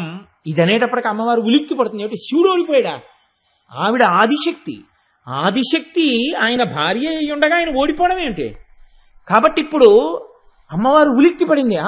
భాడం. పైగా అమ్మా బాగా ఆధారాలతో మాట్లాడుతున్నానమ్మా, ఏదో మళ్ళీ పూర్వంలా మన్యే అంటూ వచ్చాననుకుంటున్నావేమో, జాగ్రత్తగా విను. పరాకు పరాకు. అలాగా శంకర, చెప్పు చెప్పు చెప్పు, ఏమైంది ఏమైంది ఏమైంది, ఎలా ఓడిపోతున్నాడు? శంకరుడికి ఓటమేంటి అంటే ఆయన అన్నారు పరాజేతుం రుద్రం దిగుణశర గర్భౌ గిరిసుతే. ఓ గిరిసుతే, గిరిసుతే అంటే గిరి అంటే పర్వతము, పర్వతము యొక్క పుత్రి పార్వతి. అంటే ఎక్కడది ఇది ఎప్పిపడుపో, నువ్వు పర్వతరాజపుత్రిగా వచ్చి శుశ్రూష చేస్తే ఎవడు బాణం వేశాడో వాడిని కాల్చేసిన వాడున్నాడే, వాడు ఓడిపోతున్నాడు. అంటే ఇప్పుడు ఎవడు కాల్చాడో వాడు ఓడిపోతున్నాడంటే పరమశివుడు ఓడిపోతున్నాడు. చెప్పేశారు రుద్రం అని. ఇప్పుడు గెలుస్తున్నవాడెవరు? మన్మథుడు. మన్మథుడు గెలుస్తున్నాడు. ఇప్పుడు కూడా అమ్మవారికి భయమే. నా అంతటి సౌందర్య రాశిని శుశ్రూష చేస్తున్నప్పుడు బాణం వేస్తే కాల్చేశాడా? ఇప్పుడు మన్మథుడికి ఓడిపోయాడా శంకరుడు? అంటే నాకన్నా లోకంలో సౌందర్య రాశి ఉందా, లేకపోతే శంకరుడికి బలహీనత వచ్చిందా? ఈ రెండూ అసంభవాలే. తనకన్నా సౌందర్య రాశి ఉండదని అమ్మవారికి తెలుసు, శంకరుడికి అటువంటి లౌల్యం ఉండదని తెలుసు. మరి శంకరుడు ఎలా ఓడిపోయాడు? ఇది కుతూహలం పుట్టించడం అవతలి వారిలో. ఇప్పుడు వెంటనే లోపల మనసులో భావన వచ్చేస్తుంది కదండి, ఇలా ఎలా జరుగుతుంది అనేటప్పటికీ అలా ఎలా జరుగుతుందా అని మీరు చాలా జాగ్రత్తగా వింటారు ఆ విషయాన్ని. వాడు ఒకవేళ సరిగా వినపడి కూడా సరిగా చెప్పు అంటారు. ఇప్పుడు అవతల వారు మీకు వినపడేటట్టు చెప్పడం కాదు, వినపడేటట్టుగా వారి చెవులు రిక్కిస్తారు. ఇది శంకర ప్రజ్ఞ. చూడండి శ్లోకాన్ని ఎలా తీసుకొస్తున్నారు ఆయన. భాడం. అమ్మా చాలా నమ్మకంగా చెప్తున్నానమ్మా, విను. పరాజేతుం రుద్రం, శివుడు ఓడిపోతున్నాడమ్మా. ఓడిపోతున్నాడా? ఎందుకు ఓడిపోతున్నాడు? దిగుణశర గర్భౌ గిరిసుతే. మన్మధుడు ఇంతకు ముందు పరమశివుడి చేతిలో కాలిపోయాడు కదమ్మా. కాలిపోయినప్పుడు పరమశివుడికి మన్మధుడికి ఎన్ని బాణాలున్నాయి? 5 బాణాలున్నాయి. ఇప్పుడు ద్విగుణీకృతం చేసుకున్నాడు ఆ బలాన్ని. సాధారణంగా ఓడిపోయిన రాజులు ఏం చేస్తారంటే మళ్ళీ రాజ్యం సంపాదించుకోవాలంటే ఈ మాట చాలా పరాకుగా పెడతారు యుద్ధానికి. ఇంతకు ముందు వెళ్ళినప్పుడు ఎంత శక్తి ఉందో దానికి ద్విగుణీకృతమైనటువంటి సైన్యాన్ని కూడా తీసుకుని పెడతారు. కాబట్టి ఇప్పుడమ్మా ద్విగుణీకృతం చేసుకున్నాడు బాణాలు. ఏం బాణాలు? ఇంతకు ముందు ఎన్ని ఉన్నాయా ఆయనకి? 5 కదా ఉన్నాయి మన్మధుడికి. అదేనమ్మా ద్విగుణీకృతం చేశాడు. అంటే ఇప్పుడు 10 బాణాలు వచ్చాయా? ఎక్కడివి? ఎందుకు అమ్మవారికి అనుమానం? ఆవిడే ఇచ్చింది 5 బాణాలు. అరవిందము, కూటము, నవమల్లికము, నీలోత్పలము ఇలాంటివి 5 బాణాలే కదా నాకు తెలిసి. ఇప్పుడు నువ్వు 10 బాణాలు వచ్చాయంటున్నావే, 10 బాణాలు ఎక్కడవే? నాకు తెలిసి ఇంకో 5 బాణాలు లేవే మన్మధుడికి. అమ్మా అక్కడే పొరపాటు పడుతున్నావు, నీకు తెలియట్లేదమ్మా. చూసావా, నీకు తెలియకుండా ఎన్ని జరిగిపోతున్నాయో లోకంలో. నువ్వు నాకు అన్నీ తెలుసు, దృశాద్రాఘీయస్య నేను చూస్తున్నాను అనుకుంటున్నావు. నీకు తెలియకుండా చక్కబెట్టేస్తున్నారు వ్యవహారాలు. మీ ఆయన మీదే జరిగిపోతుందమ్మా కుట్ర. చూసావా? కాబట్టి ఇప్పుడు దిగుణ శర్ర గర్భౌ గిరిసుతే 5 బాణాలు 10 బాణాలు చేసేశాడమ్మా అన్న. 10 బాణాలు చేశాడా? ఆ బాణాలు ఎక్కడ పెట్టాడు? బాణములు ఎక్కడ పెడతారు? బాణములను ఇంతకు ముందు చెప్పినప్పుడు వసిన్యాది దేవతలు అన్నారు, అమ్మవారి పిక్కలు మన్మధుడు పెట్టుకునే బాణ తూణీరముల్లా ఉన్నాయన్నారు. బాణముల గురించి వాళ్ళేం మాట్లాడలేదు. కానీ ఇంకా యుద్ధానికి బయలుదేరిపోయేటటువంటి వ్యక్తి అన్ని కట్టుకునే ముందు ఎలా ఉంటాయో తెలుసా అండి? ఆ వరాను, ఆ తూణీరము, బాణాలు తీసుకొచ్చి అక్కడ పెట్టరు. ఎందుకు పెట్టరంటే, తూణీరంలో ఉండిపోయినటువంటి బాణాలు 3 ఏళ్ల క్రితం పెట్టినవై ఉండొచ్చు, 4 ఏళ్ల క్రితం పెట్టినవై ఉండొచ్చు, యుద్ధం చేసి ఉండకపోతే 10 ఏళ్ల క్రితం పెట్టినవై ఉండొచ్చు. ఇప్పుడు వెడుతున్నది ఎవరితో యుద్ధానికి? పరమశివుడితో. బాణాలన్నీ బాగా సూదిగా చెక్కి ఉంచుకోవాలి. కాబట్టి బాగా సూదిగా సిద్ధం చేసి పెడితే యుద్ధానికి వెళ్లే వ్యక్తి వచ్చి ఆ బాణాలు ఇలా తీసి చూసుకుంటాడు, ములుకు చూసుకుని బాగుంది ఇప్పుడు పెట్టండి అంటాడు. అన్న తర్వాత ఇవి తీసి ఆ బాణాలు పెట్టుకునేటటువంటి ఆ పంజరంలో, ఆ తూణీరంలో పెడతారు. కాబట్టి ఇప్పుడు బాణ పంజరం ఇలా పక్కన పెట్టింది. 5 బాణములు ఇలా గోడకి నిలబెట్టరు. వాటిని ఏదో ఇలా పొట్లకాయ ఆనపకాయలో ఏదో పెట్టినట్టు పెట్టరు. వాటిని ఇలా భూమి మీద పెట్టి ఉంచుతారు అడ్డంగా. కాబట్టి అమ్మ 10 బాణాలు ఉన్నాయి, ఆ బాణ తూణీరము ఉందమ్మా అన్నారు శంకరాచార్యులు. అలాగా 10 బాణాలు తయారు చేశాడు ఆ మన్మధుడు. నాకు తెలిసి 5, 10 ఉన్నాయంటున్నావు. ఆ 10 ఎక్కడున్నాయండి అమ్మవారు? పైగా యుద్ధానికి వెళ్ళాలి అంటే, మామూలు వాళ్ళ మీదకి యుద్ధాలు వెళ్ళడం అంటే మన్మధుడు గెలిచేస్తాడు. ఎందుకంటే వాడు ఎంత తపస్సు చేసుకుంటూ ఎంత భక్తితో ఉంటే అప్పుడే ఆయనకి సరదా. ఇలాంటి వాడిని పడగొడితేనే కదరా మనకి కలిసి వచ్చేది. మనం అసలు బాణం వేయకుండానే పడిపోవడానికి సిద్ధంగా ఉన్నవాడి మీద మనకు గెలిపి ఏమిటి? నాకు వద్దు, ఈ బాణాల్ని తట్టుకుంటానని ముక్కు మూసుకుని జపం చేసుకుంటున్న విశ్వామిత్రుల్లాంటి వాడి మీద వేసి మేనకతో సంసారం చేయిస్తేనే మన్మధుడికి సరదా. కాబట్టి ఇప్పుడు వెడుతున్నది ఎవరి మీదకి యుద్ధానికి? రుద్రం శివుడి మీదకి. ఆయన ఎవరు? రుద్రుడు. కోపగిస్తాడు, ఇంతకుముందు కోపగించాడు. అటువంటి వాడి మీదకి వేయడానికి వెడుతున్నారు బాణాలు. కాబట్టి ఇప్పుడు ఆ బాణాలు వేసేటప్పుడు అందరిలా ఏ పూజ చేసుకుంటూనో, పునస్కారం చేసుకుంటూనో, లేకపోతే ఏదో తపస్సు చేసుకుంటున్నా పర్వాలేదురా మనం బాణం వేసేయచ్చని వేసేయగలిగినంత మొనగాడు కాడు శివుడి మీద. శివుడి మీద వెయ్యాలంటే శివుడు బాగా పరాకుగా ఉన్నాడు. శివుడు ఇప్పుడు అంత ఆత్మభావనలో లేడు. బాణం వేస్తే లొంగుతాడు అని నమ్మకంతో ఉండాలి. నమ్మకంతో ఉండాలంటే అందరిలా వెళ్లే ముందు ఒకసారి బాణం చూసి కొట్టేస్తే సరిపోదు. అలాంటి అవకాశం కోసం బాణాలు ఎప్పుడూ సిద్ధంగా ఉండాలి. ఎప్పుడు బాగా సానపెట్టిన బాణాలతో ప్రతిద్వంది తిరగాలి. మరి అంత సానపెట్టిన బాణాలు ఉండాలి కదా. 10 ఏమున్నాయి, ఎక్కడున్నాయి నాకు చూపించన్నారు అమ్మ అంటే ఆయన అన్నారు, అమ్మ చూపించడానికి ఏముందమ్మా, ఇక్కడే చూపిస్తాను ఆ బాణాలు. ఎందుకో తెలుసా? మన్మధుడు ఎక్కడ ఉంటాడమ్మా? మన్మధుడు ఇల్లు ఎక్కడ? ఇక్కడే, నీ ముఖంలోనే కదా కూర్చుంటాడు. ఇక్కడే కదా కనుబొమ్మలు తోరణాలుగా కట్టుకున్నాడు. కాబట్టి ఆయన బాణతూణీరాలు చూపిస్తానమ్మా చూడన్నారు. ఏవి శంకరా అంది అమ్మవారు. నీ పిక్కలేనమ్మా తూణీరాలు అంది. ఈ పిక్కల దగ్గర నుంచి పాదం వరకు కొద్దిగా ఇలా లావుగా ఇలా సన్నగా అవుతుంది కదండి. బాణతూణీరం కూడా అలాగే ఉంటుంది. బాణాలను అలా పెట్టుకుంటారు. పైకి వెడల్పుగా ఉంటుంది మూతి పంచపాత్రలాగా, కిందకి సన్నగా ఉంటుంది. కాబట్టి అమ్మ నీ యొక్క పిక్కలున్నాయే అవే బాణతూణీరాలు. ఓహ్ ఇదా శంకరా నువ్వు చెప్పింది? ఇది వసిన్యాది దేవతలు కూడా చెప్పారులే. ఓయ్ ఇది చూసి భయపడిపోయి వచ్చేసావా నామం చదివి? కాదమ్మా 10 బాణాలు. 10 బాణాలా? అది చెప్పలేదే వసిన్యాది దేవతలు. 5 బాణాలు ఉన్నాయనే నాకు తెలుసు. 10 అంటున్నావు, అవి ఎక్కడున్నాయి? ఎక్కడుండడం ఏమిటమ్మా? నీ పాదం అనేటటువంటి దాన్ని ఒక్కొక్క దాన్ని 5 వేళ్లతో ఉందా లేదా? నీ పాదములకు ఉన్నటువంటి 5 వేళ్లు 5 బాణాలు చేసుకున్నాడు మన్మథుడు. 2 పాదాలున్నాయా? 2 పాదాలకి 2 5లు 10 వేళ్లున్నాయా? ఈ 10 వేళ్లు ఇప్పుడు మన్మథుడికి బాణాలు చేసుకున్నాడు. అంటే నా 10 వేళ్లు మన్మథుడికి బాణాలైతే ఇప్పుడు శంకరుడు అమ్మవారి పాదాల వంక చూసినా పడిపోతాడనమాట కదండి. అంత సౌందర్యవంతంగా ఉంటాయని. కానీ బాగుంది. కానీ శంకరాను చెప్పింది నా 10 వేళ్లు 10 బాణాలు చేస్తే బాణాలకు ములుకులు ఉండాలిగా యుద్ధానికి వెడితే. ఉండకపోవడం ఏంటమ్మా, నీ గోళ్లే ములుకులు, అందుకని ఆ గోళ్లు ములుకులుగా చేసి వేస్తాడు. ఓహో, మరి ములుకులుంటే సరిపోదుగా, వాటిని సానపట్టి సిద్ధం చెయ్యాలిగా, ఎప్పుడు సానపట్టి సిద్ధం చేస్తుండాలిగా, ఎప్పుడు శివుడు దొరుకుతాడో వేద్దామని.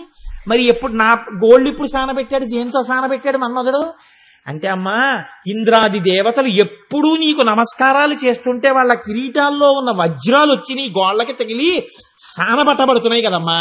ఆ సానబట్టబడినటువంటి గోళ్ల చేత బాణములుగా చేసుకుని పాదములకున్న 5 వేళ్లని 5 బాణాలు చేసుకుని ద్విగుణీకృత బలంతో ఈ 10 బాణాలని ఇలా పడుకోబెట్టి ఉంచాడు. అదిగో చూడమ్మా నీ పాదాలు, అవే 5 బాణాలు. ఇప్పుడు ఈ పైన ఉన్నటువంటివి ఆ తుణీరములు. యుద్ధం వచ్చిందో, శివుడు పరాకుగా ఉన్నాడనిపించిందో, ఈ 10 ఇందులో పెట్టి కట్టుకుంటాడు. పరాజేతుం రుద్రం, ఓడిపోయాడే శివుడు.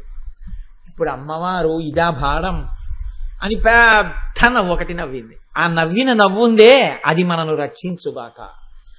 ఇది అమ్మవారిని నవ్వించడం మనకి మానసికంగా అలా ఒక్కసారి దర్శనం చేయించడం, ఇంద్రాది దేవతలు నమస్కరించే ఆ పాదములు మనకి కూడా నమస్కార యోగ్యములై స్పృహణీయములై జగజ్జనని యొక్క పాదములుగా మన కంటికి భాషించాలని ఒక్క స్మరతో నాభజంగిక అని ఇంద్రగోప పరిక్షిప్త స్మరతో నాభజంగిక అని విడిచిపెడితే వసిన్యాది దేవతలు దానికి బాణాలు కూడా తీసుకొచ్చి కలిపారు శంకర భగవత్పాదులు. కలిపి అంత భక్తితో నువ్వు సేవించగలిగితే లోకోత్తరమైనటువంటి ఉపమానముల చేత అమ్మవారి యొక్క దర్శనాన్ని నువ్వు చెయ్యగలవు. ఆ స్థూల రూపాన్ని అలా దర్శనం చేసినటువంటి ఉత్తర క్షణంలో నీ యొక్క పాపరాశి సమస్తము నశించిపోతుంది. నువ్వు ఆ జగజ్జనని యొక్క అనుగ్రహానికి లోనవుతావు. ఇందులో మీరు ఒక్కటి గమనించండి జాగ్రత్తగా. మీరు ఒక పూజ చేశారనుకోండి, కర్మ జడం, కర్మ ఏమీ ఇవ్వలేదండి. మీరు అందుకే సత్యనారాయణ వ్రతం చేయించిన తర్వాత ఒక కథ చెప్తారు. ఆ కథ ఎందుకు చెప్తారో తెలుసా అండి? మొట్టమొదటి అధ్యాయంలోనే మీరు వ్రతం చేశారో లేదో, మీకు ఫలితం వస్తుందో లేదో మీరు చెప్పేసుకోవచ్చు. ఎందుకో తెలుసా అండి? ఎంసెట్ పరీక్షకి వెళ్తారు పిల్లలు, లేకపోతే గేట్ పరీక్షకి వెళ్తారు. వెళ్ళి రాసేసేటప్పుడు ముందు రోజు క్వశ్చన్ పేపర్ ఇస్తారు. వీళ్ళు అంతా రాసేసిన తర్వాత వాళ్ళకి ఒక స్థితికి వచ్చాక జ్ఞాపకం ఉంటుంది, ఈ బిట్టికి నేను ఇది ఆన్సర్ పెట్టాను, ఇది బిట్టికి ఆన్సర్ పెట్టాను. వాళ్ళు ఏం చేస్తారంటే మర్నాడు కీ రిలీజ్ చేస్తారు. కీ అంటే ఆన్సర్ షీట్ కూడా రిలీజ్ చేసి ఈ ప్రశ్నకి ఇలా క్యాలిక్యులేట్ చేయాలని కూడా ఇచ్చేస్తారు. ఇప్పుడు వాళ్ళు ఏం చేస్తారంటే పరీక్షకి వెళ్ళినప్పుడు ఎంత కుతూహలమో కీ చూసుకున్నప్పుడు అంత కుతూహలంగా ఉంటాడు. ఉండి నేను 100 మార్కులకు ఆన్సర్ చేశాను కదా, నాకు ఇన్ని మార్కులు వస్తాయని నిర్ణయానికి వచ్చేస్తాడు. ఇన్ని మార్కులు వస్తాయని నిర్ణయానికి ఎలా వచ్చేసాడు? తనే పేపర్ రాశాడు, తనే కీ చూసుకున్నాడు. తను ఏ ర్యాంక్లో ఉంటాడో చెప్పలేడు. ఎందుకంటే తనకు 70 వస్తాయనుకున్నాడు అనుకోండి, 70 రాష్ట్రంలో ఎంతమందికి వస్తాయో అన్నదాన్ని బట్టి ఉంటుంది నీ ర్యాంకు. 70కి ముందు ఎంతమంది ఉంటారో తెలియదు, 70 మీద ఎంతమంది ఉంటారో తెలియదు, 70 కింద ఎంతమంది ఉంటారో తెలియదు. కింద ఎంతమంది ఉన్నా పర్లేదు, కానీ 70కి 70 పైకి ఎంతమంది ఉన్నారో నీకు తెలియదు. నీకు ఎన్ని వస్తాయో మాత్రం తెలుసు. అలాగే కర్మ తజ్జడం అంటారు రమణ భగవానులు. మీరు చేసే కర్మ జడం. కర్మ చేసేస్తే దానివల్ల మీకేదో వచ్చేస్తుందని మీరు అనుకోకండి. ఒక పూజ చేసేస్తే ఫలితం వస్తుందా రాదా అంటే వచ్చేస్తుందని నమ్మకంగా చెప్పలేమన్నారు. మనకి ఎలా ఉంటుందంటే సనాతన ధర్మమునందు సత్యమే చెప్తారు తప్ప అసత్యాలు చెప్పి మిమ్మల్ని చారదీసే ప్రయత్నాలు చేయరు. ఒకవేళ మీకు సత్యం నచ్చక వెళ్ళిపోతానన్నారు అనుకోండి, అసత్యం చెప్పి ఆకర్షించారు. అది గమ్మత్తుంటుంది. మిమ్మల్ని ఆ సత్యంలో ఆ పై స్థాయి వరకు తీసుకెడతారు. ఎలా చెప్తారంటే సనాతన ధర్మంలో ఏం చెప్తారంటే, నువ్వు బాగా ఈశ్వరుణ్ణి ప్రార్థన చెయ్యి. ఈశ్వరుణ్ణి ప్రార్థన చేస్తే నీకు ఒక అనారోగ్యం వచ్చిందనుకో, భగవంతుడే ప్రథమో దైవ్యోభిషకు వైద్యో నారాయణో హరిహి. భగవంతుడే నిన్ను రక్షించడానికి ఒక వైద్యుడి రూపంలో నీకు తారసపడతాడు. నువ్వు ఒక వైద్యుడి దగ్గరికి వెళ్ళినప్పుడు ఈశ్వరుడి యొక్క అనుగ్రహం వైద్యుడి యందు బాగా ప్రకాశిస్తుంది. అప్పుడు ప్రకాశించి నీ వ్యాధి యొక్క మూలాన్ని ఆయన కనిపెట్టే నైపుణ్యాన్ని ప్రకాశింపచేస్తాడు. ప్రకాశింపచేసి నీకు మందిస్తాడు, నీకు తగ్గుతుంది. కాబట్టి నీవు వైద్యుని ఆశ్రయించు అని చెప్తారు. అంతేగాని మేము ప్రార్థన చేస్తాం మీరు డాక్టర్ దగ్గరికి వెళ్ళొద్దనో, కష్టపడి డాక్టర్ గారు ప్రార్థన చేస్తే మేము ప్రార్థన చేశాం మీకు తగ్గిందనో అబద్ధాలు చెప్పడం సనాతన ధర్మంలో ఉండదు. మీరు పట్టుకోగలిగితే వాళ్ళు ఏం చెప్తారంటే సత్యం చెప్తారు. మేం పూజ చేస్తాం, మీకు మంచి వైద్యుడు దొరుకుతాడని చెప్తారు. వైద్యుడిదేం లేదు, మా ప్రార్థన ఫలితం అని ఎప్పుడు చెప్పరు. అందుకని వైద్యుల దగ్గర మానేయండి, మా ప్రార్థనలకి రండి అని చెప్పుకోవడం సనాతన ధర్మంలో ఉండదు. ప్రార్థనకి రండి, ప్రార్థన చెయ్యండి, పూజ చేసుకోండి, వైద్యుడు దొరుకుతాడని చెప్తారు. అంటే సత్యం 100కి 100 పాళ్ళు మాట్లాడుతుంది సనాతన ధర్మం. ఇంకొక దాని గురించి నేనేం మాట్లాడటం లేదు. కాబట్టి మీరు గమనించండి ఎంత అందంగా ఉంటుందో, ఎంత సత్యాన్ని మాట్లాడతారు. కర్మత జడం, కర్మ ఏం చేస్తుందండి? సత్యనారాయణ వ్రతం చేస్తే ఒక భీష్మేకాదశి నాడు కూర్చోబెట్టి మీరు ఒక 116 మందికి సామూహిక సత్యనారాయణ వ్రతాలు చేయించారనుకోండి, అందులో అసలు ఆచమనం చేయడం రానివాడు అప్పుడే ఆచమనం నేర్చుకున్నటువంటి వాడికి ఇంటికి వెళ్ళేటప్పటికీ కొడుకు ఉద్యోగం చేయొచ్చు. సత్యనారాయణ వ్రతం పుస్తకం లేకుండా చేయించి సత్యనారాయణ వ్రతం మీద ఉపన్యాసం చెప్పిన ఆయన కొడుకు ఉద్యోగం రాకపోవచ్చు. ఎందుకు రాదంటే ఈయనకి తన పాండిత్యం మీద గొప్ప. అన్నీ తెలుసున్న వాడికి అమావాస్య మరణం, ఏమీ తెలియని వాడికి ఏకాదశి మరణం. ఆయన మనసు కుదురుకుంది భగవంతుడి పాదాల మీద. ఎవడు ఒక కర్మ చేస్తున్నప్పుడు దీన్ని నేను ఈశ్వరుడికే చేస్తున్నాను అన్న భావనతో చేస్తాడో, ఇది ఈశ్వరుణ్ణి చూస్తున్నాను అని చూస్తాడో, ఈ ఉపచారం భగవంతుడికి సమర్పిస్తున్నానని సమర్పిస్తాడో, వాడికి భగవద్ అనుగ్రహం కలుగుతుంది. తప్ప అందరికీ కలగాల అంటే అలా కలగాలని ఉండదు శాస్త్రంలో. అందుకే వ్రతం అంతా చేయించి కథ చెప్తారు. మీరు ఆ వ్రత కథల్లో మొట్టమొదటి కథ ఏముంటుందండి? ఒక దరిద్ర బ్రాహ్మణుడు. ఆ బ్రాహ్మణుడు దరిద్రంతో బాధపడుతుంటే సత్యనారాయణ స్వామి వారు ఒక వృద్ధ బ్రాహ్మణ రూపంలో వచ్చారు. ఒక కల్పం ఇచ్చి నువ్వు ఇలా వ్రతం చేసుకో, నీ కష్టాలు పోతాయన్నారు. ఆ వేదం నమ్ముకుని ఆ మంత్రాలు నమ్ముకునే ఇంత దరిద్రుణ్ణి అయ్యాను, మళ్ళీ నువ్వు ఇంకో కల్పం ఒకటి చెప్పేమిటి అని అనలేదు ఆయన. నమ్మారు. నేను తప్పకుండా రేపు చేస్తానన్నాడు. ఎక్కడ విశ్వాసం ఉందో అక్కడ పదార్థం దొరికింది, ఎక్కడ పదార్థం ఉందో అక్కడ సత్యనారాయణ వ్రతం జరిగింది, ఎక్కడ సత్యనారాయణ వ్రతం జరిగిందో అక్కడ ఆ బ్రాహ్మణుడు వృద్ధిలోకి వచ్చాడు. ఎవడు విశ్వసించాడో ఆ విశ్వసించిన వాడు చేసినటువంటి కర్మయందు పదార్థములు అన్నీ లేకపోయినా పూర్ణమవుతుంది. ఎందుకని? ఈశ్వర కృప చేత. అన్ని పదార్థాలు నే తెచ్చానని పట్టుకొచ్చినటువంటి వాడి పదార్థముల వలన పూజ పరిపూర్ణము కానక్కర్లేదు, లుప్తమవుతుంది. ఎందువల్ల? అహంకారం వల్ల. ఇప్పుడు ఎవరు చూశారు అది? ఓ కట్టెలు కొట్టుకునేవాడు చూశాడంటే సమాజంలో పైవాడు చేశాడు, బాగా కిందవాడు చూశాడు. ఆయన చేస్తున్నాడు, ఈయన నమ్మాడు, ఈయన చేశాడు, ఈయన వృద్ధిలోకి వచ్చాడు. ఈ ఇద్దరి మధ్యలో ఉండే ఇంకొక ఆయన చేశాడు. ఆయన ఒక నది ఒడ్డును చేస్తుంటే వేరొక ఆయన చూశాడు. ఇది ఎందుకు చేస్తున్నావు అని అడిగాడు. నేను ఎందుకు చేస్తున్నానని చెప్పాడు. ఈయన కొంచెం మిష పెట్టాడు. నాకు సంతానం కలిగితే వ్రతం చేస్తానన్నాడు. సంతానం అన్నాడు కానీ పుత్ర సంతానం అనలేదు. ఆయన సంతానమే ఇచ్చాడు, ఆడపిల్లనిచ్చాడు. కాబట్టి కొంచెం అనుమానం, సంశయాత్మ వినశ్యతి, అనుమానం. కాబట్టి ఇప్పుడు ఎందుకులే ఖర్చు, పెళ్లిలో చేద్దాం. సరే, మిగిలిన కథంతా మీకు తెలుసు. కాబట్టి మీ మనస్సు ఎంత స్థిరంగా నిలబడుతుందో దానివల్ల అమ్మవారి అనుగ్రహం కలుగుతుంది. ఇప్పుడు చూడండి, లలితా సహస్రనామ స్తోత్రం చెయ్యడం, స్తోత్రం యొక్క వ్యాఖ్యానం వినడంలో మీకు జగదంబ యొక్క కృప చాలా తొందరగా కలుగుతుంది. ఎందుకు కలుగుతుందో తెలుసా అండి? 2 కారణముల వలన కలుగుతుంది. ఇప్పుడు మీరు నామం విని శంకరాచార్యులు వారి శ్లోకం వింటున్నారనుకోండి, మూకశంకరుల శ్లోకం వింటున్నారనుకోండి, ఆయన మీ కళ్ళకి కనపడేటట్టుగా ప్రయత్నం చేస్తారు శంకర భగవత్పాదులు. ఈ ప్రయత్నంలో మీకేమవుతుందంటే ఈ కళ్ళు నన్ను చూస్తూ ఉంటాయి. మీ అందరూ వినేటప్పుడు నన్ను చూస్తూ ఉంటారు, లేకపోతే వెనకనున్న జగదంబని చూస్తూ ఉంటారు. మీరు నన్ను చూస్తున్నా మీకు ఇక్కడ ఏం కనపడుతూ ఉంటుందంటే నేను కనపడను. మీకు ఇక్కడ ఏం కనపడుతూ ఉంటుందంటే నేను నోటితో చెప్తున్నటువంటి విషయము చేత ముడిపడి ఉంటుంది మనస్సు. నేను సభ అంతా అలర్ట్గా ఉందా లేదా చూడ్డానికి ఏం చేస్తుంటానంటే ఎక్కడో ఒక హాస్యాన్ని జోడిస్తాను, అసందర్భంగా కాకుండా. అందరూ నవ్వుతారు, అయితే నేనేమో వీళ్ళందరూ మనస్సు మగ్నమై ఉన్నది గుర్తిస్తాను. ఎవ్వరూ నవ్వలేదనుకోండి, ఎవరి మానాన వాళ్ళు సభకు వచ్చి కునికిపాట్లే పడుతున్నారనుకోండి, చక్కగా పడుకున్నారు. ఏమిటి దానివల్ల ప్రయోజనం అంటే శరీరం వచ్చింది, మనస్సు లగ్నము కాలేదు. ఉపయోగం ఏమైనా ఉంటుందా? ఏం ఉండదు. కాబట్టి మనస్సు అక్కడ నిలబడాలి. మనస్సు అక్కడ నిలబడాలి అంటే మీరు ఒక స్తోత్ర వ్యాఖ్యానం వినేటప్పుడు చూస్తున్న వస్తువు ఒకటైన కన్నులతో మీకు తెలియకుండా మీ మనస్సు దాని మీద నిలబడిపోతుంది. ఆ నిలబడిన క్షణాలేవో ఆ క్షణంలో మీకు అమ్మవారి అనుగ్రహం కలుగుతుంది. అందుకని అమ్మవారిని కేశాది పాదాది పర్యంతం వర్ణించడంలో కారణం ఏమిటంటే ఒక్కొక్క నామం ప్రశస్తమైందై ఉంటుంది. ఒక కర్పూర తాంబూలం అద్భుతమైనటువంటి నామం, దాన్ని ఎక్కువ చెప్పవలసి ఉంటుంది. ఒక్కొక్క నామం మనసుని అటు ఇటు చేసే అవకాశం ఉండొచ్చు, దాన్ని పవిత్రంగా కొద్దిసేపు చెప్పాపాలి. ఎంత మోతాదులో ఏది ఇవ్వాలో అంత మోతాదులో వైద్యుడు పెట్టాలి తప్ప పదార్థం ఉంది కదా అని పెట్టకూడదు, అలాగే ఇవ్వవలసి ఉంటుంది. కాబట్టి చూడండి, ఇప్పుడు ఆ నామాన్ని వినేటప్పుడు మీ మనసు నిలబడినదే, మీరు పూజలో చెయ్యలేనిది ఇక్కడ జరుగుతుంటుంది.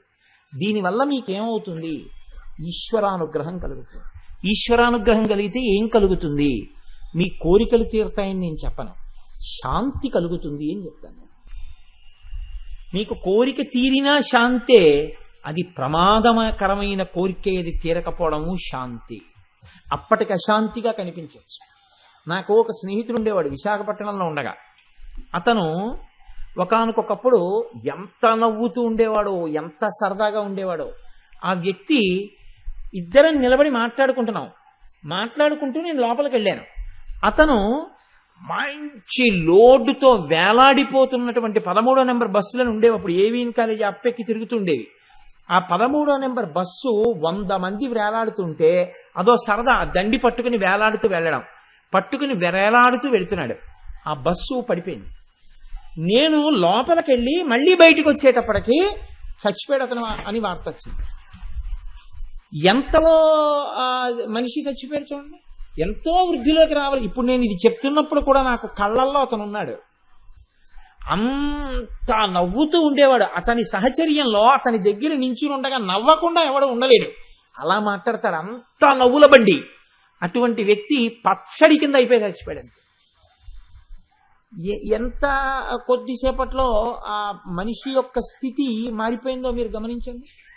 ఆ కుటుంబం అంతా తల్లడిల్లిపోయింది. ఆ కుటుంబం ఏంటి, నేనే ఏడాది పాటు అతను గుర్తొస్తాడని ఆ రోడ్డుకు కానీ ఆ ఇంటికి కానీ వెళ్ళలేకపోయేవాడు. ఇప్పుడు ఏది కాపాడుతుంది? ఒక్క ఈశ్వరానుగ్రహమే కాపాడుతుంది. అతను ఆ బస్సు ఎక్కలేదనుకోండి, ఈ బస్సు కూడా వదిలేశాను అని అప్పటికి అతనికి బాధగా ఉండొచ్చు.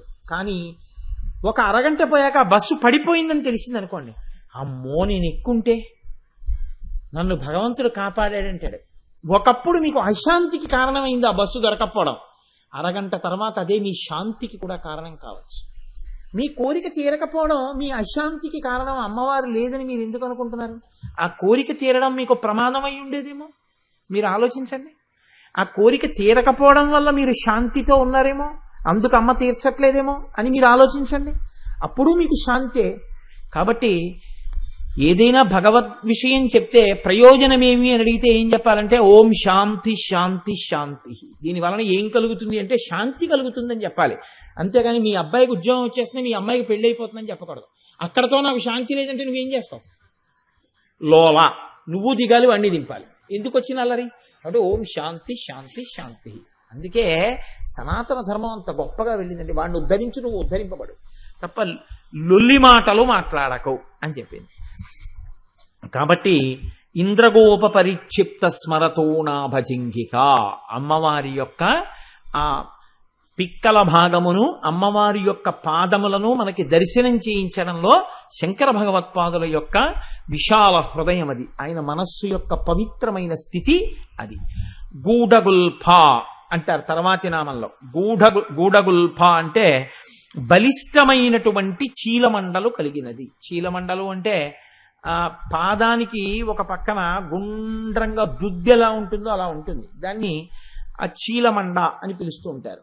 పాదములకు 2 వైపులా ఉంటాయి, ఎడం పాదానికి కుడి పాదానికి కూడా 2 పైవేపుకి ఉండి రక్షణ చేస్తూ ఉంటాయి. కాబట్టి పాదం వైక్లభ్యము పొందకుండా కాపాడుతుంటాయి. కాబట్టి కొంచెం ఎగుడు దిగుళ్ళలో పడినప్పుడు దాన్ని చీలమండ అని పిలుస్తూ ఉంటారు.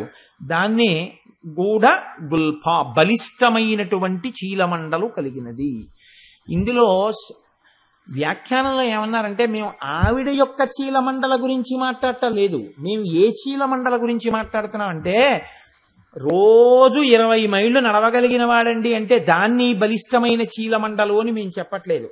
ఏ చీలమండలు బలిష్టమైన చీలమండలని మేము పిలుస్తున్నామంటే, ఏ పాదము వంక మీరు చూసినప్పుడు ఏ చీలమండ వంక మీరు చూసినప్పుడు ఆ చీలమండ నల్లగా బొగ్గల్లే అయిపోయి పాదము యొక్క అంశంతా ఎర్రపడిపోయి కొద్దిగా నలుపు తీరిపోయి ఉంటుందో ఆయన అమ్మవారి అనుగ్రహమును పొందుచున్నాడని గుర్తు.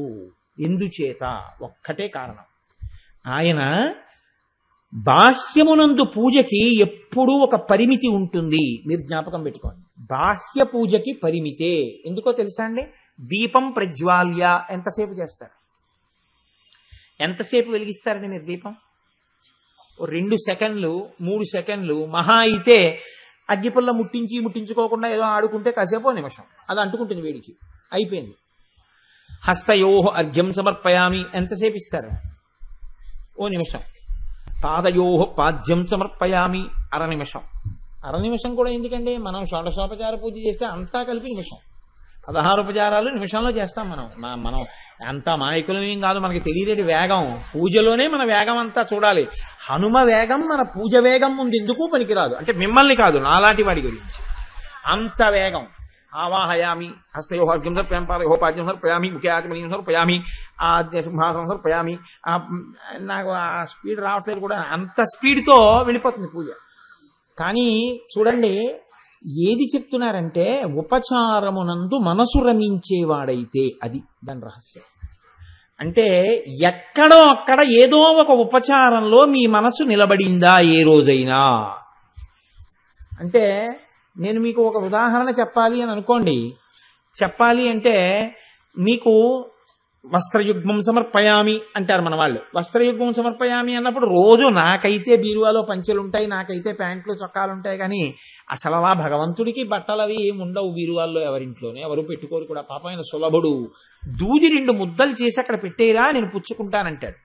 అయితే ఇంకా చమత్కారం ఏమిటంటే లోకంలో ఒక జాకెట్టు బట్టే పెడతారు ఆవిడికి, ఒక్క రవికిల బట్టే పెడతారు.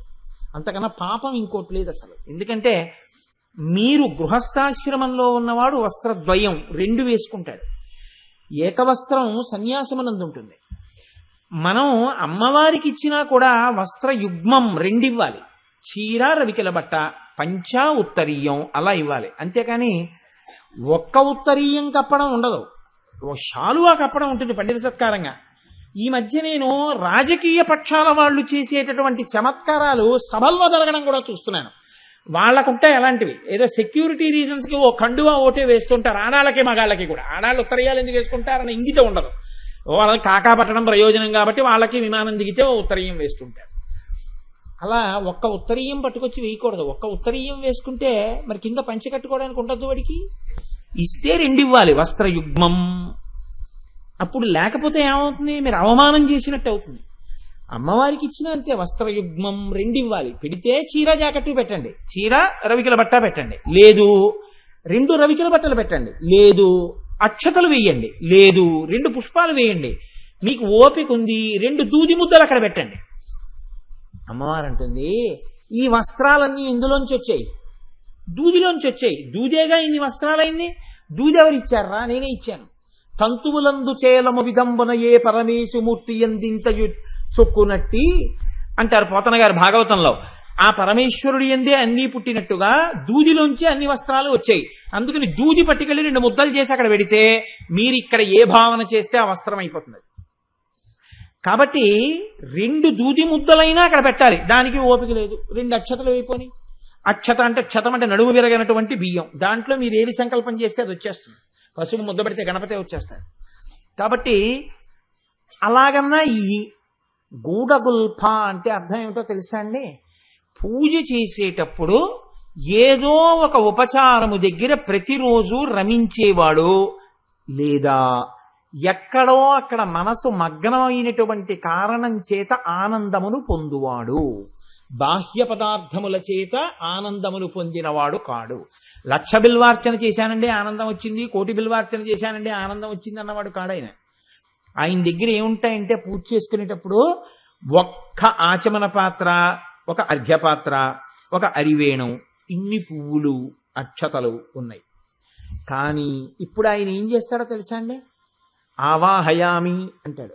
ఆవాహయామి అని కళ్ళు మూసుకున్నాడు అనుకోండి, ఆయనకి పార్వతీ పరమేశ్వరులు ఇద్దరు వచ్చి సింహాసనంలో కూర్చున్నట్టు, పాదపీఠం మీద పార్వతీ పరమేశ్వరులు ఇద్దరు పాదాలు పెట్టినట్టు, తెల్లటి ఆయన పాదాలు, ఎర్రటి అమ్మవారి పాదాలు, ఎర్రటి అమ్మవారి చీర, దానికి ఉన్నటువంటి పచ్చటి అంచు, పరమశివుడు కట్టుకున్నటువంటి తెల్లటి పంచ, దానికి ఉన్నటువంటి ఆకుపచ్చటి అంచు, అమ్మవారి పాదములకు ఉన్నటువంటి మంజీరములు, అయ్యవారి పాదములకున్న మంజీరములు, అమ్మవారి పాదములు పైకి, ఆ మంజీరములు కాళ్ళు కడుగుదామని ఇలా పైకెత్తుతున్నప్పుడు వాటికి ఉన్నటువంటి చిరుగంటల యొక్క సవ్వడి, ఈయన పాదములకు పెట్టుకున్న మంజీరములు పైకెత్తుతున్నప్పుడు కొద్దిగా బరువుగా గండపిండేరాల్లా ఉన్నటువంటి మంజీరములు. ఇప్పుడు ఆ పాదముల మీద నీళ్లు పోస్తే, ఉద్ధరిణితో పోస్తే 2 చుక్కలు ఇలా కిందకి జారిపోతాయి. అందుకని ఆయన మానసికంగా ఏం చేస్తాడంటే భార్యని పిలుస్తాడు. ఆవిడ ఒక పచ్చటి పట్టుబట్ట కట్టుకుని, మెళ్ళో గొలుసులు, ఏదో కాసుల పేరు చంద్రహారాలు వేసుకుని, ఆవిడ ఒక బంగారు చెంబు పట్టుకుని వంగి నీళ్లు పోస్తూ ఉంటుంది. ఆవిడ నీళ్లు పోస్తుంటే తాను తన కుడి చేత్తో పాదములు ఇలా కడుగుతుంటే, అయ్యవారి పాదాలు తన చేతికి తగులుతుంటే, తన చేతి మించి పడినటువంటి నీళ్లు శివుడి పాదాల మీద పడుతుంటే ఇలా వెనక్కి అది కడుగుతూ, ఇలా పాదాల అంచులు కూడా ఎత్తి అడుగున కూడా కడిగేసి, ఆ తడి చేతులు ఆనందంతో ఇలా తల మీద పెట్టుకుని, ఆయన పాదాలు, అమ్మవారి ఎర్రటి పాదాలు కడిగేసేటప్పటికి ఆ నీళ్లన్నీ ఎర్రగా అయిపోతే, ఉత్తరీయంతో తుడుచుకుందామన్న స్పృహ కూడా లేకుండా ఆనందంలో ఉద్ధరిణితో ఆ నీళ్లు తీసి ఇలా చేతిలో వేసుకుంటే, మంచి సువాసనలు గుబాళిస్తున్నటువంటి వేదములు మంజీరములైన ఆ పాదములు కడిగినటువంటి నీళ్లు తాను ఇలా లోపలికి పుచ్చుకుంటుంటే గొప్ప ఉపశాంతి పొందితే, ఇప్పుడు ఆ పళ్ళెమమ్మ ఒక్కసారి పాదాలు పైకెత్తండి అంటే వాళ్ళిద్దరు ఇలా పాదాలు పైకెత్తితే, ఆ బంగారు పళ్ళెం నీళ్లు తొలకకుండా పక్కన పెట్టి మళ్ళీ పాదపీఠం మీద పాదాలు పెట్టుకున్నాక ఆనందంతో తను కప్పుకున్న ఉత్తరీయం తీసి అయ్యవారి పాదాలు తుడిచి, అమ్మవారి పాదాలు తుడిచి, ఆ ప్లోత వస్త్రాన్ని ఒక్కసారిలా వాసన చూస్తే ఘుమఘుమలాడిపోతే, దాన్ని భుజం మీద వేసుకుంటే, ఆ తడి భుజానికి అంటుకుంటే, ఆ ఎర్రటి పాదాలు, తెల్లటి పాదాలు చల్లగా ఉంటే, వాటి మీద అలా చూస్తూ ఉండలేక తల ఉంచి ఇలా లలాటము తాటిస్తే, ఆ చల్లటి పాదాలు తలకి తగిలితే, ఇక్కడ చల్లగా తగిలితే, ఆ ఆనంద పారవస్యంలో అలా ఒంగునుండగా ఇద్దరి పాదాల్లోంచి శ్వాసనలు గుబాళించి ముక్కులు మత్తెక్కిపోతే, అలాగే పాదాల మీద పడుకునుంటే, అమ్మవారు అయ్యవారు అయ్యో ఎంత భక్తిగా పడుకునుండిపోయాడో అని ఇద్దరు వంగి ఇలా చేతులు పెడితే అతని మీద, తల సరిపోక 4 చేతులకి, ఇద్దరి చేతులు ఇటు పక్కకి, 2 చేతులు ఇటు పక్కకి ఉండి భుజాలకు కూడా వేళ్లు తగులుతుంటే, అబ్బా మా నాన్నగారు అమ్మగారు ఎలా పెట్టారో మీద చేతులు, ఈ పాదాల నుంచి లేవనని అలా ఉండిపోయి ఉన్నాడు అనుకోండి ధ్యానంలో. అలా అతను ఒక 40 నిమిషాలు ఉండిపోయాడు ఆ ఆనందంలో. ఈలోగా ఎక్కడో గిన్ని తప్పుడైంది, బహిర్ముఖుడయ్యాడు. అది అతని పూజ. తర్వాతి పూజ అయిపోతుంది, వచ్చేస్తాడు. అతను రోజు కూర్చునేది ఇన్ని అక్షతలతో కూర్చుంటాడు పూజకి, కానీ ఇతను చేసిన పూజే వాళ్ళకు అందుతూ ఉంటుంది. ఈ పూజ అందుతోందని గుర్తు, అతను అలా చేస్తాడని గుర్తు ఏమీ ఒక్క చోట తెలుస్తుంది. ఆయన పాదములకు ఉన్నటువంటి పిక్క నల్లబడిపోయి ఉంటుంది, పాదము యొక్క అంచు ఎర్రపడిపోయి ఉంటుంది. అది కాలక్రమంలో నలుపు కూడా ఎక్కిపోయినా ఆశ్చర్యం లేదు. మీ మనసు మగ్నమైతే మధ్యేపానీయం సమర్పయామి తర్వాత మీరు ఆగి కళ్ళు మూసుకోవాలి. కళ్ళు మూసుకున్నప్పుడు మీకేం కనపడాలి?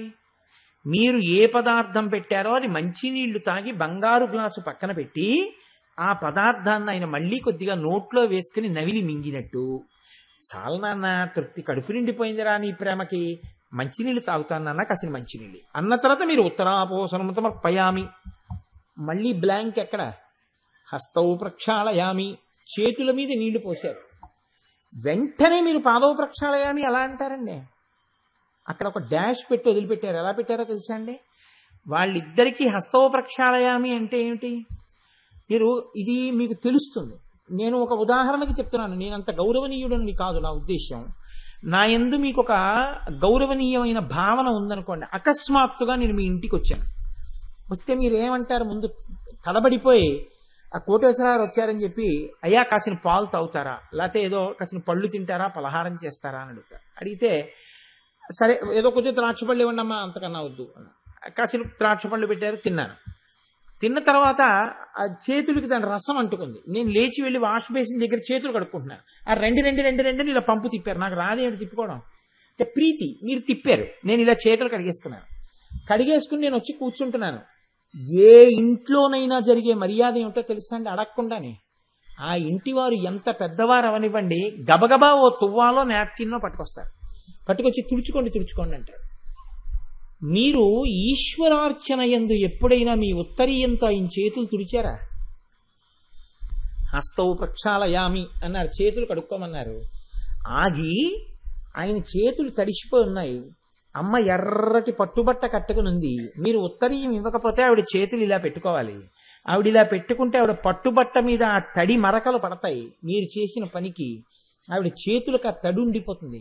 శంకరుడి చేతులకు ఆ తడి ఉండిపోతుంది. మీరు వెంటనే మీ ఉత్తరీయం తీసి అమ్మ చేతులు తుడుస్తానంటే అమ్మ ఇలా చాపితే ఇలా తుడిచి పైన అమ్మ వెనక్కి కూడా అంటే అమ్మవారు ఇలా అంటే ఆ కదలిన చేతులు కనపడితే ఆ 10 ఉంగరాలతో ఉన్న చేతులు తుడిచి, పొడిగా ఉన్నాయని మధ్యలో కూడా తుడిచి, పరమశివుడి వేళ్లు కూడా మీరు తుడిచి, ఆయన తుడవడం కోసమని ఆయన చేతులు ఇలా ఎక్కినప్పుడు కదలిన బాహుపద క్రమంబున రవము సూపిడి నూపురములవాణి అంటారు పోతన గారు. ఆయన చేతికి వేసుకున్న కంకణముల యొక్క కనకణ ధ్వని మీరు ఇక్కడ వింటూ ఉంటే, మీరు ఆయన చేతులు తుడిచారనుకోండి, అది ఉపచారంలో లేదు, వాచికంగా. అది మీరు మనసుతో అనుభవించాలి. మీరు అలా అనుభవించి నైవేద్యం పెడితే మీకు నైవేద్యానికి ఎంతసేపు పడుతుంది? మీరు అనుభవించగలిగితే ఎంతసేపు అయినా పట్టచ్చు. ఇంతసేపు పడుతుందని లెక్కేం లేదు, ఎంతసేపు అయినా పట్టచ్చు. మీకు ఒక్కొక్కనాడు ప్రీతితో తల్లి బిడ్డడికి భోజనం వడ్డించినప్పుడు వాడు ఇంకా వేసుకు తింటున్నా ఎవరైనా చూస్తారేమో, దృష్టి కొడుతుంది పిల్లాడికని చెప్పేసి అయిపోతున్న పదార్థాల గిన్నెల మీద మూత పెట్టేసిన అమ్మలా ఆయన తింటూ కనపడుతుంటే మీరు అలాగే ఉండిపోయారనుకోండి సంతోషంతో. అలా ఇంకా ఆయనకి చేతుల్లో పెడుతూ తినిపిస్తున్నారనుకోండి, ఆ సమయమునందు మీ ఉపచారం ఎంతసేపు అయినా పట్టచ్చు. మీరు మనసుతో ఎన్నైనా సృష్టించి ఆయనకి ఇవ్వచ్చు తప్ప, బాహ్య పదార్థాలు ఎన్నో ఉంటేనే నేను అంతసేపు కూర్చుంటానన్న మాట మీరు అన్నప్పుడు మీ చీలమండల పూజకి గుర్తులవుతాయి తప్ప, మీరు పెట్టుకున్న బాహ్య పదార్థాలు మీ మనసు నిలబడిన దానికి ఎప్పుడూ గుర్తులు కావు. మీ చీలమండ గుర్తు మీ ఉపాసనకి. గూఢగుల్ఫ, ఇది రహస్యం. ఎవడు ఉద్ధరింపబడుతున్నాడో, ఎవడు అమ్మవారిని మనస్సుతో పట్టుకునే ప్రయత్నం చేస్తున్నాడో ఆ ఆసన శుద్ధి చేత తెలియచున్నది. అందుకే సమాధికి వెళ్ళేటప్పుడు అష్టాంగ యోగంలో ఈ ఆసనము అన్న దాని గురించి ప్రత్యేకంగా మాట్లాడతారు. కారణం ఇది, దాని రహస్యం. కాబట్టి గూఢగుల్ప అంటే అమ్మవారి యొక్క చీలమండల కనపట్టలేదనో, అమ్మవారి చీలమండల బలంగా ఉన్నాయనో కాదు. అమ్మవారి చీలమండల బలంగా ఉన్నాయని మీరు చెప్పడం ఎందుకండి? అమ్మవారి చీలమండల బలంగా ఉన్నాయని మీరు ఏ కారణం చేత చెప్తారు నాకు చెప్పండి. ఎలా చెప్తారు? మీరు చూసి చెప్తారా బలంగా ఉన్నాయని? అందుక స్తోత్రం అది కాదు. అందుకే పెద్దలు ఏమన్నారంటే, అసలు నిజంగా తెలుసుకోవడం అంటే ఏమిటి అంటే గుల్ఫ గూపు రక్షణి. గుల్భ గుపు రక్షణి అంటే ఎవరు గూఢముగా చీలమండలం అలా అయ్యేటట్టుగా ధ్యానము చేస్తున్నాడో, అలా అమ్మవారిని మనస్సుతో పట్టుకుని ఉంటున్నాడో వాడికి అమ్మవారి అనుగ్రహము కలుగుతున్నది.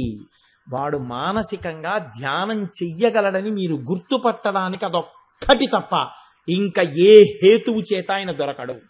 మీతో మామూలుగా ఉంటాడు, మీరు పట్టుకోవడానికి దొరకడు. ఆయన మీతో మాట్లాడుతున్నట్టు ఉంటాడు, లోపల వేరే పూజ చేసేస్తుంటాడు.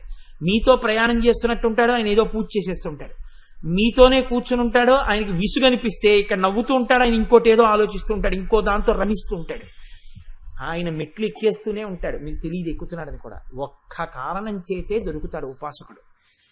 దేని చేత? చీలమండ చేత తెలుస్తాడు. ఈయనకి మానసికమైనటువంటి పూజాదారుఢ్యం ఉన్నది, భగవంతుని యందు కుదురుగా కూర్చునే లక్షణం ఉన్నవాడు. అకస్మాత్తుగా ఇది ఒక గంటలో వచ్చేటటువంటిది కాదు, కొన్ని సంవత్సరముల యొక్క అభ్యాసము చేత అలా జరిగింది అని గుర్తు.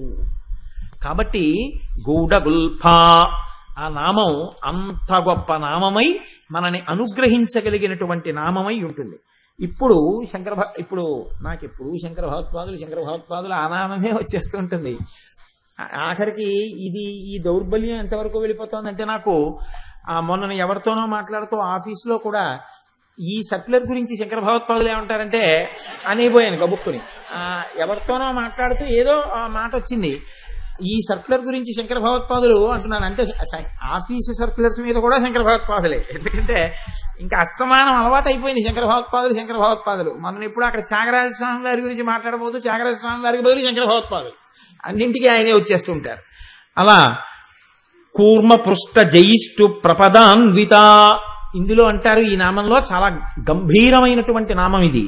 కూర్మ పృష్ఠ జయిష్ణు ప్రపదాన్విత.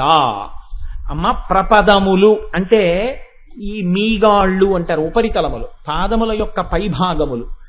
పాదముల యొక్క అడుగు భాగములు ఎవడు దర్శనం చేశాడు వాడు ధన్యుడు. ఒక్క మానసికంగానే అవుతుంది అది. ఎందుకంటే అమ్మవారు ఎప్పుడు ఇలా కాలెత్తి మీకు పాదము యొక్క కింది భాగాన్ని కనపడేటట్టుగా చూపించరు, నిలబడి ఉంటుంది. అయితే పాదపీఠం మీద పెట్టుకుంటుంది, లేకపోతే ధ్యాయీత్ పద్మాసనస్తాం ఇలా కూర్చుంటుంది.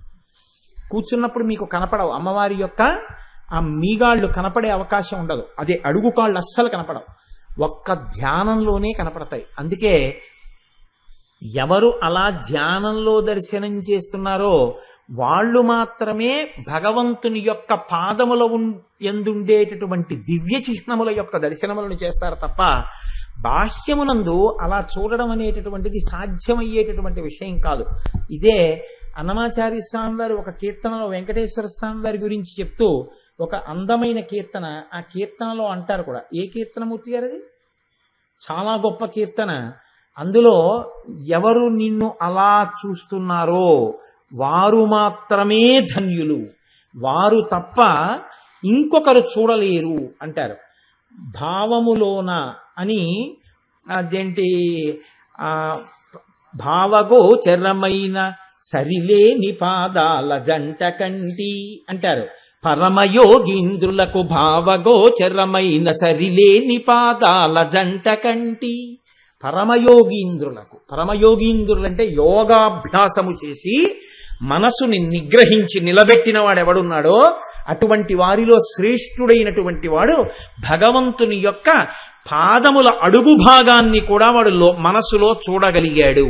కాబట్టి ఆయనకొక్కడికే భావంలో గోచరం అవుతుంది తప్ప అది మాంసనేత్రము చేత చూడడం అంటే కనపడదు. అందుకని అన్నమయ్య అంటారు పరమయోగీంద్రులకు భావగోచరమైన సరిలేని పాదాల జంట కంటి. అప్పుడు పోలిక చెప్పడం కుదరదు. కాబట్టి ఇప్పుడు వసిన్యాది దేవతలు దేని గురించి చెప్తున్నారు? మీగాళ్ల గురించి చెప్తున్నారు. మీగాళ్ళు అంటే ఉపరితలములు, పాదముల యొక్క పైభాగములు. ఈ పాదముల యొక్క పైభాగాన్ని చెప్పేటప్పుడు వాళ్ళు వేసినటువంటి ఉపమానము కూర్మ పృష్ఠ జయిష్ణు ప్రపదాన్విత. తాబేలు యొక్క పైన ఉండేటటువంటి డిప్ప ఎలా ఉంటుందో, ఆ డిప్ప ఇలా వర్తులాకారంగా ఉపరితలం వటుతలంగా ఎలా ఉంటుందో అలా ఉన్నటువంటి మీగాళ్ళు ఉపరితలములు కలిగినటువంటి తల్లి. కాదు, ఆ డిప్పల యొక్క సౌందర్యమును జయించినటువంటి ఉపరితలములు కలిగిన తల్లి. ఎందుచేత? అమ్మవారి యొక్క పాదముల ఉపరితలములు ఎలా ఉన్నాయి అన్నది ఒక తాబేటి డిప్పతో పోల్చారు. తాబేటి డిప్ప ఇలా ఉంటుంది కాబట్టి అమ్మవారి పాదాలు కూడా ఇలా ఉన్నాయి. అంతవరకు బానే ఉంది. కానీ అమ్మవారి పాదములు ఎంతో లావణ్యంతో ఎర్రగా మెరిసిపోతూ ఎంతో నాజుగ్గా ఎంతో అందంగా ఉండేటటువంటి పాదములు. ఆ పాదములు వాటికి గరుగ్గా ఉండేటటువంటి ఎర్ర తాబేటి ఆడతాబేటి డిప్పకిని ఎక్కడ పోలికుంటుంది. కాబట్టి అమ్మ వాటితో పోల్చడం కుదరదులేమ్మా అన్నట్టుగా చెప్పారు. శంకర భగవత్పాదులు వెంటనే ఈ నామాన్ని దృష్టిలో పెట్టుకుని సౌందర్యలహరిలో శ్లోకం చేశారు. ఎంత గొప్ప శ్లోకం చేశారంటే ఆయన అన్నారు, పదంతే కీర్తీనాం ప్రపదమపదం దేవి విపదాం కథం నీతం సత్తి కఠిన కమఠీ కర్పరతులాం కథం వా పాణిభ్యాముపయమన కాలే పురభిదా యదాదాయన్యస్తం దృషది దయమానేన మనసా అన్నారు. అమ్మా నాకు లోకంలో ఒక విషయం అర్థం కావట్లేదమ్మా, ఈ కవీశ్వరులైనటువంటి వారికి చాలా గొప్పగా మేం చెప్తున్నామన్న వాళ్ళకి లోకంలో నీ పాదములను పోల్చవలసి వచ్చినప్పుడు ఆడతాబేటి డిప్పలే కనబడ్డాయా అని అడిగారు. ఎలా కనపడతాయమ్మా? ఏమి శంకర, ఏమిటి నీకు అభ్యంతరం ఏమిటి, మళ్ళీ ఇలా ఎందుకు వచ్చావు, మళ్ళీ వచ్చే అమ్మ అలా ఎందుకన్నారమ్మా అని వాదిస్తున్నావు కదా, నీకేమిటి అభ్యంతరం, వశిన్యాది దేవతలకి నేనే ఇచ్చే శక్తి, ఇచ్చి చెప్పమన్నాను. చెప్పమంటే చెప్పారు వాళ్ళు, కూర్మపుష్ట జ్యేష్ఠు ప్రపదాన్విత అన్నారు. నువ్వు ఇప్పుడు వచ్చి కాదంటున్నావే, ఆ నామానికి ఏమిటి ఇబ్బంది, కూర్మ పృష్ఠ జయిష్ణు ప్రపదాన్విత, వాళ్ళేం పాపం అలా ఉన్నాయని లేదు, ఆ ఆడ తాబేటి డిప్పలు సరిపోవమ్మా నీ పాదములతో పోల్చడానికి అన్నారు. నువ్వెందుకు కోపడుతున్నావు శంకర అంటే, చెప్తానమ్మా కంగారు పడకు అమ్మా, అసలు ఆ మాటకొస్తే అమ్మా ఆడ తాబేటి డిప్పలే కాదు, పరమశివుడు కూడా తప్పే చేశాడు, కవీశ్వరులే కాదు. అయ్యి బాబోయ్ మాట్లాడితే శివుడు అంటావు, ఇది ఎక్కడ కూడా మళ్ళీ శివుడు కూడా తప్పు చేశాడా, ఎక్కడ చేశాడు చెప్తానమ్మా కంగారు పడకంటున్నారు శంకరాచార్యులు వారు. ఎంత ప్రౌఢిమతో చెప్తారో చూడండి. పదంతే కీర్తీనాం ప్రపదమ పదం దేవి విపదాం.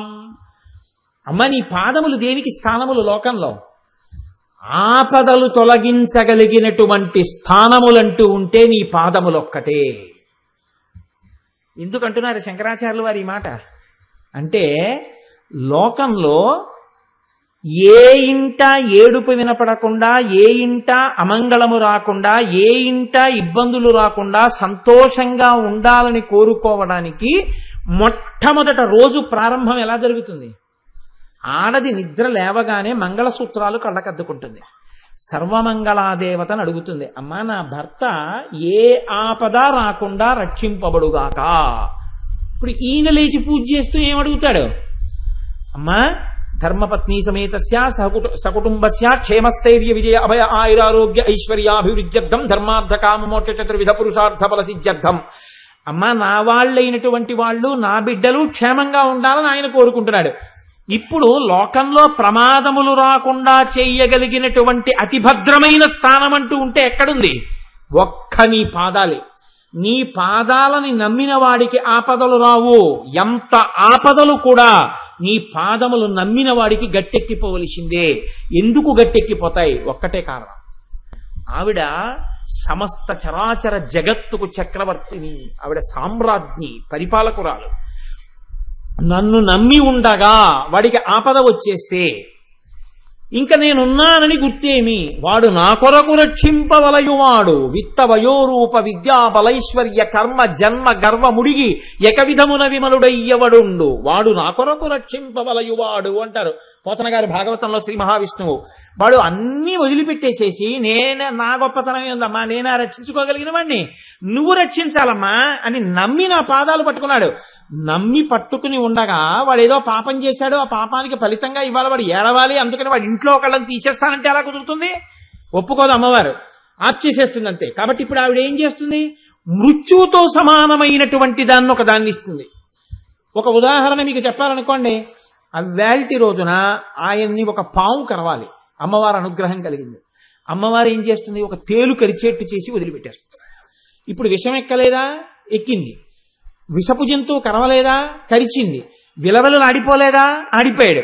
అయ్యి బాబోయ్ ఏమవుతుందో పిల్లాడికి బెంగపెట్టుకోలేదా, బెంగపెట్టుకున్నారు. హాస్పిటల్కి తీసుకెళ్లలేదా, తీసుకెళ్లారు. తండ్రికి ఫోన్ చేస్తే ఉరకల పరగల మీద రాలేదా, వచ్చాడు. విషాన్ని విరిగిపోయే మాంత్రికుల్ని తీసుకొచ్చి మంత్రం వేయించలేదా, వేయించారు. విషం విరిగిపోయే ఇంజక్షన్ చేశారా, చేయలేదా, చేశారు. ఒక్క 48 గంటల అబ్జర్వేషన్లో ఉంచుదామని ఐసీసీయూలో పెట్టారా లేదా, పెట్టారు.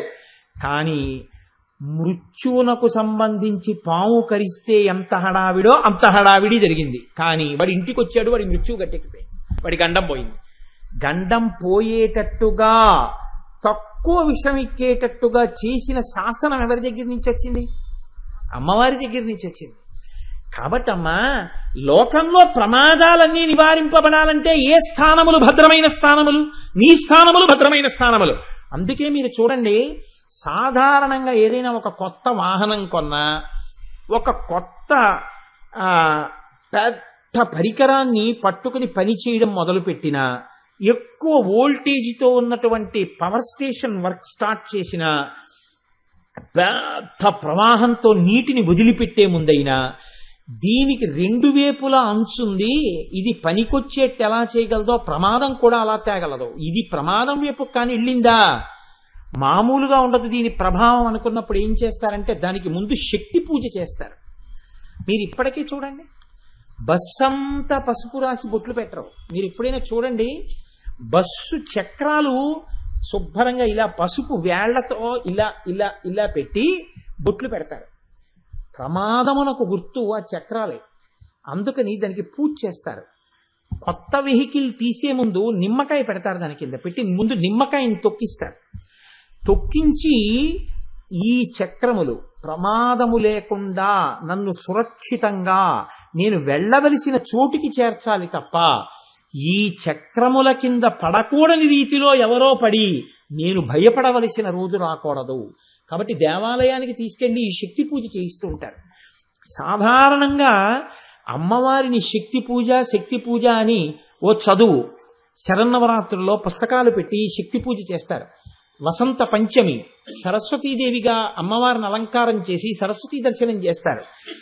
నీకు అమ్మవారి అనుగ్రహాన్ని అపేక్షించి నడుస్తూనే ఉంటారు. ఆ అనుగ్రహం ఉందనుకోండి, ప్రమాదం రాదు. కాబట్టి ఇప్పుడు ప్రమాదములన్నీ పోవడానికి ఏది స్థానం? అమ్మవారి పాదములు స్థానం. అమ్మ, నేను తాబేటి డిప్పతో పోల్చారని బాధపట్టలేదమ్మా. దిక్కుమాలిన తాబేటి డిప్ప దేనికి గుర్తో తెలుసా? ఎప్పుడూ ప్రమాదాన్ని శంకించడానికే గుర్తు. ఎందుకో తెలుసా? తాబేలు అలా వెడుతుండగా మీరు ఇలా అన్నారనుకోండి, అది వెంటనే దాని 4 కాళ్ళు తలకాయ డిప్పలో పెట్టేసుకుంటుంది. దాని డిప్ప ఎందుకు పనికి వస్తుందంటే ఎప్పుడు ఏమైనా అయిపోతుందేమో అని దాని కింద దాక్కుంటూ ఉంటుంది. తాబేటి డిప్ప భయమును పొంది అది లోపలికి దాక్కోవడానికి స్థానం. అసలు భయం కలగకుండా భయం తీసేసే స్థానం అమ్మవారి పాదాలు. ఈ దిక్కుమాల తాబేటి డిప్పకి నీ పాదాలకి అసలు పోలికేమిటమ్మా? ఎలా వేశారమ్మా వాళ్ళు పోలిక? నేను గరుకు గురించి మాట్లాడటం లేదమ్మా. పిరికితనానికి గుర్తు తాబేలు. ఎందుకని? నీళ్లల్లో బతకగలదు, భూమి మీద బతకగలదు. 2 చోట్ల బతకగలిగినటువంటి ప్రాణులు లోకంలో చాలా తక్కువ ఉన్నాయి. భూమి మీద బలంగా బతికే ప్రాణి నీళ్లలో పడితే చచ్చిపోతుంది. నీళ్లలో ఉండే ప్రాణి భూమి మీదకి వస్తే చచ్చిపోతుంది. అలా 2 చోట్ల బ్రతకగలిగినటువంటి ప్రాణులు చాలా తక్కువగా ఉన్నాయి లోకంలో. ఓ చేప, ఓ కప్ప, ఆ తర్వాత ఒక మొసలి, ఇటువంటివి. ఇందులో మళ్ళీ నీటిలో బ్రతకగలిగి కూడా ప్రమాదమునకు లోనై కూడా ప్రమాదము నుంచి గట్టెక్కిపోగలిగిన ప్రాణులు కొన్ని ఉన్నాయి. ఒక మత్స్యకారుడు వచ్చి వల వేశాడు అనుకోండి, 10 చేపలు 2 కప్పలు పడ్డాయనుకోండి. 10 చేపల్ని బుట్టలో పడేస్తాడు, 2 చేపల్ని గట్టు మీద పారేస్తాడు. దిక్కుమాల కప్పలు కూడా పడ్డాయి. ఈ కప్పలు ఏం చేస్తాయంటే మళ్ళీ బెక్కబెక్కలాడుతూ గెంతుతూ మళ్ళీ నీళ్ళలో పడతాయి. మళ్ళీ వలేస్తాడు, మళ్ళీ పడతాయి. మళ్ళీ పడితే మళ్ళీ పడ్డాయి ఈ కప్పలని ఇటు పారేస్తాడు. మళ్ళీ గెంతి మళ్ళీ పడతాయి. ఆయన మధ్యాహ్నం వరకు చేపలు పడితే వలలో 50 మాటలు పడ్డా ఆ కప్పలకేం అవదు. ఒక్కసారి పడితే చేప పని అయిపోయింది. అదే నీళ్లలో ఉంది. అలాంటిది తాబేలు నీటిలోనూ ఉండగలదు, నేల మీద ఉండగలదు. ఇలా ఉండగలిగి కూడా దానికి బెంగే ఎప్పుడూ భయమే. ఎక్కడైనా ఇలా చప్పుడైందో అసలు అమ్మ తాబేలు నడక అందుకేనమ్మా భయం కాబట్టి అంత మెల్లగా నడుస్తుంది. ఈ తాబేలు చిటిక్కు మందో లోపలికి వెళ్ళిపోయి డెప్పొక్కటే బయట వచ్చింది. ఇంత పిరికిదనానికి గుర్తయింది తాబేలా. ప్రమాదములను పోగొట్టి రక్షించగలిగినటువంటి శక్తికి నీ పాదములు స్థానములా. నిర్భయత్వంగా ఉండడానికి స్థానము నీ పాదం. పిరికితనంతో దాక్కోవడానికి స్థానం తాబేటి డిప్ప. దీన్ని పోలికేశారా? ఎలాగమ్మా నన్ను వార్చమంటావు? కాబట్టి కవీశ్వరులది తప్పు, నేను ఒప్పుకోనమ్మా. తాబేటి డిప్పతో పోలికేమిటమ్మా? ఇంకా 2వ కారణం, ఆ తాబేటి డిప్పలు ఎంత గరుకమ్మా. ఇలా వట్రుతలంగా ఉన్నాయని, కొంచెం ఉబ్బెత్తుగా ఉన్నాయని వేసేయడమే పోలికలు. ఇంకా తీసుకొచ్చి ఏమైనా అంటే జయిష్ణు ప్రపదాన్విత గెలిచేసావమ్మా అంటుండడమా? ఆ పోలిక ఏమని ఎవడు చెప్పాడు? గెలిచారని ఎవడు చెప్పాడు? అంత గరుకు డిప్పలు, ఆ డిప్పలు తీసుకొచ్చి నీ పాదాలతో పోలికేశారా? అమ్మ నీకు నచ్చిందేమో, నేను ఓర్చలేకపోతున్నాను శంకరాచార్యులు. నేను ఒప్పుకోనమ్మా. ఎందుకో తెలుసా? ప్రపదం అపదం, అసలు ప్రమాదములు లేని స్థానం నీ పాదాలు అయితే వాడికి తాబేటి డిప్పలతో పోలికడం ఏంటమ్మా? అబ్బో ఇంత దూరం వచ్చావా శంకర, పోన్లేవయ్యా నిజమే, అలా అనకుండా ఉండవలసిందేమో, సరే ఒప్పుకున్నానులే. అది సరే, కానీ శివుడి మీద కూడా ఒళ్ళు మండిపోతుంది అన్నావు. శివుడి మీద ఎందుకు మధ్యలో? ఆయన ఏం చెప్పలేదు కదా ఈ నామాలు. వశిన్యాది దేవతలు చెప్పారు, వ్యాసుడు రాశాడు. నువ్వు వచ్చిన తర్వాత కోపం వచ్చిందని నువ్వు వచ్చావు. సరేలే శంకర, అయితే వాళ్ళదే తప్పు, నువ్వు అన్నదే కరెక్ట్, కవీశ్వరులు ఇలా అనకుండా ఉండవలసింది అని నేను అంటాను. కొని అక్కడ వరకు బాగుంది. శివుణ్ణి ఎందుకు తెచ్చావు రంగంలోకి అని అడిగింది అమ్మవారు. అడిగితే శంకర ప్రజ్ఞ అంటే చూడండి, ఆయన అన్నారు, అదేనమ్మా చెప్తాను, నేనే అనవసరంగా అనలేదమ్మా, నాకు తెలియదా అమ్మా అయిందంటే నువ్వు బాధపడతావని. కానీ నువ్వు బాధపడతావని తెలిసి కూడా నేను అనకుండా ఉండలేకపోతున్నానంటే శివుడు ఎంత మర్యాదగా ప్రవర్తించాడమ్మా, అందుకే అంటున్నానమ్మా అన్నారు. ఏం చేశాడయ్యా శివుడు నా పాదాల పట్ల చెప్పు అంటే ఆయన అంటారు, కథం వా పాణిభ్యాముపయమన కాలే పురభిదా యదా దాయన్యస్తం దృషదిదయమానేన మనసా. అంత పురారి అయినటువంటి పరమేశ్వరుడు నువ్వు అంత కోరి అంత కష్టపడి అపర్ణవై తపస్సు చేసి ఆయన యొక్క అనుగ్రహాన్ని సంపాదించి ఆయన్ని కళ్యాణం చేసుకున్నావు. వివాహం అంతా అయిపోయింది, 7 మంత్రాలు అయిపోయాయి, హోమం చుట్టూ ప్రదక్షిణం చేశారు. ప్రదక్షిణం చేసిన తర్వాత పరమేశ్వరుడు ఏం చేశాడో గుర్తు తెచ్చుకోమ్మా, నీ పాదాల పట్ల ఎంత అపచారం చేశాడో గుర్తు తెచ్చుకో. ఏం చేశాడయ్యా, సన్నికళ్ళు తొక్కించాడు. అది వివాహ ప్రకరణంలో అంతర్భాగం కదా సన్నికళ్ళు తొక్కించడం. అక్కడే నా గుండెలు మండిపోతున్నాయమ్మా. ఏ సన్నికళ్ళు తప్ప ఇంకేం దొరకలేదేమిటి నీ పాదం తొక్కించడానికి? ఎందుకని అంటే వివాహం అయిపోయిన తర్వాత 7 మంత్రాలు అయిపోయిన తర్వాత హోమం చేయిస్తారు. ఆడపిల్లని మగపిల్లాన్ని కూర్చోబెట్టి హోమం అంతా అయిపోయిన తర్వాత ప్రదక్షిణం చేస్తూ కొన్ని మంత్రాలు చెప్తారు. ఆ మంత్రాలు అయిపోయిన తర్వాత పురుషుడు కూర్చుని ఆడపిల్ల యొక్క పాదాన్ని పట్టుకుని పైకెత్తి సన్నికళ్ళు మీద పెడతాడు. పెట్టి మట్టెలు తొడగాలప్పుడు ఆ మట్టెలు తొడుగుతూ ఒక మంత్రం చెప్తాడు. అందులో అతిష్టేమశ్మానమశ్మేవ త్వగ్గు స్థిరాభవ అభితిష్టప్యుతన్యత సహస్వ పుతనాయత అని చెప్పి మట్టెలు పెడతాడు. ఆ మంత్రం చెప్పి ఎందుకు ఈ మంత్రం చెప్పడం అంటే ఆయన ఓ మాట చెప్తాడు. శిలాశాసనము అని లోకంలో ఓ మాట ఉంది. శిలాశాసనం అంటే ఇంకా అది పోదు. ఏమన్నా ఆయన మాట అంటే శిలాశాసనం అని అంటారంటే రాతి మీద చెక్కించారు. ఇప్పుడు ఏదో మహారాజాధిరాజ రాజప్రతాప చండ ప్రచండ రణరంగ మార్తాండ 3 రాయల గండ జగనొబ్బ గండ రాజాధిరాజ రాజపరమేశ్వర ఆంధ్రభోజ సాహితీ సమరాంగణ సార్వభౌమ లలిత కళాప్రియ కవి పండిత పోషక విద్వత్కవి శ్రీ శ్రీ శ్రీ కృష్ణదేవరాయల వారు ఉత్తర గజపతులను ఓడించి వెనక్కి తిరిగి విజయనగర సామ్రాజ్యానికి వెళ్లేటప్పుడు సింహాచలంలో తన 2 భార్యలైనటువంటి తిరుమలదేవి చిన్నాదేవులతో దర్శనం చేసుకున్న తర్వాత వారి అమ్మగారి అన్నపూర్ణమ్మగారి పేరు మీద సింహాచలేశ్వరునకు చదివించినటువంటి కట్నం 26 పచ్చలతో కూడినటువంటి కట్టె వంకి అని ఒకటి వేసి ఉంటుంది అక్కడ తెలుగు అంకెలతోటి. ఇవి శిలాశాసనాలు. మీకు ఎప్పటికీ కృష్ణదేవరాయలు వారు ఇచ్చారని గుర్తుండిపోతాయి ఆ శాసనం చదువుతుంటే. అది శిలాశాసనం. చెరిగిపోవడం తరిగిపోవడం ఇలాంటివి ఏమి ఉండవు. అలా ఒక మంత్రం చెప్తాడు. ఆఖరణ పెళ్ళైపోయిన తర్వాత ఇంకా దీని తర్వాత ఏం చేస్తారంటే లాజహోమం చేస్తారు. అది ఇప్పుడు పేరు మారిపోయి రాజుల హోమం అంటున్నారు. రాజుల హోమం కాదు దాని కర్మ, దాని పేరు లాజహోమం. లాజహోమం అంటే బావమరిది చేస్తాడు. ఆఖరణ వచ్చి వాళ్ళకి ఇద్దరు వృద్ధిలోకి రావాలని పేలాలు పోసేటప్పుడు చేతిని చాలా జాగ్రత్తగా తిప్పి పొయ్యాలి. బావమరిది ముందే నేర్పుకోవాలి తండ్రి కొడుక్కి. ఉరే నువ్వు అక్కడికి వెళ్ళి నీ ఇష్టం వచ్చినట్టు పోయికు చేత్తో ఇలా పోయి పేలాలని చెప్పాలి. కాబట్టి ఆ లాజహోమంతో పూర్తి చేస్తారు. ఆ తర్వాత స్థాళీపాకం చేస్తారు. స్థాళీపాకం రాత్రి ముహూర్తం అయితే ఓలా ఉంటుంది, పొద్దున్న ముహూర్తం అయితే ఓలా ఉంటుంది. స్థాళీపాకం ఎప్పుడు పడితే అప్పుడు చేసేయకూడదు. స్థాళీపాకం చేస్తే సరే. ఇప్పుడు మళ్ళీ ఆ వివాహ ప్రకరణం అంతా మనకి ఎందుకు కానండి, దానికి ఇంకా కొంత సమయం ఉంది. బాగా అధ్యయనం చేసి అవన్నీ మనం అమలు చేయవలసిన సమయం నాకైతే కొంత ఉంది కాబట్టి పెద్ద బెంగేం లేదు నాకు. కాబట్టి ఇప్పుడు ఈ సన్నికళ్ళు తొక్కించినప్పుడు ఉండేటటువంటి మంత్రం మనకు అర్థమేమి అంటే, మీకు ఇంకా కొంత సమయం ఉందంటే ఏమిటి మళ్ళీ ఏమైనా పెళ్లి ముహూర్తం మీ ఆవిడని మళ్ళీ చేసుకుందాం అనుకుంటున్నారా, షష్ఠి పూర్తి వయస్సా అనుకోకండి. అది కాదు నా ఉద్దేశ్యం.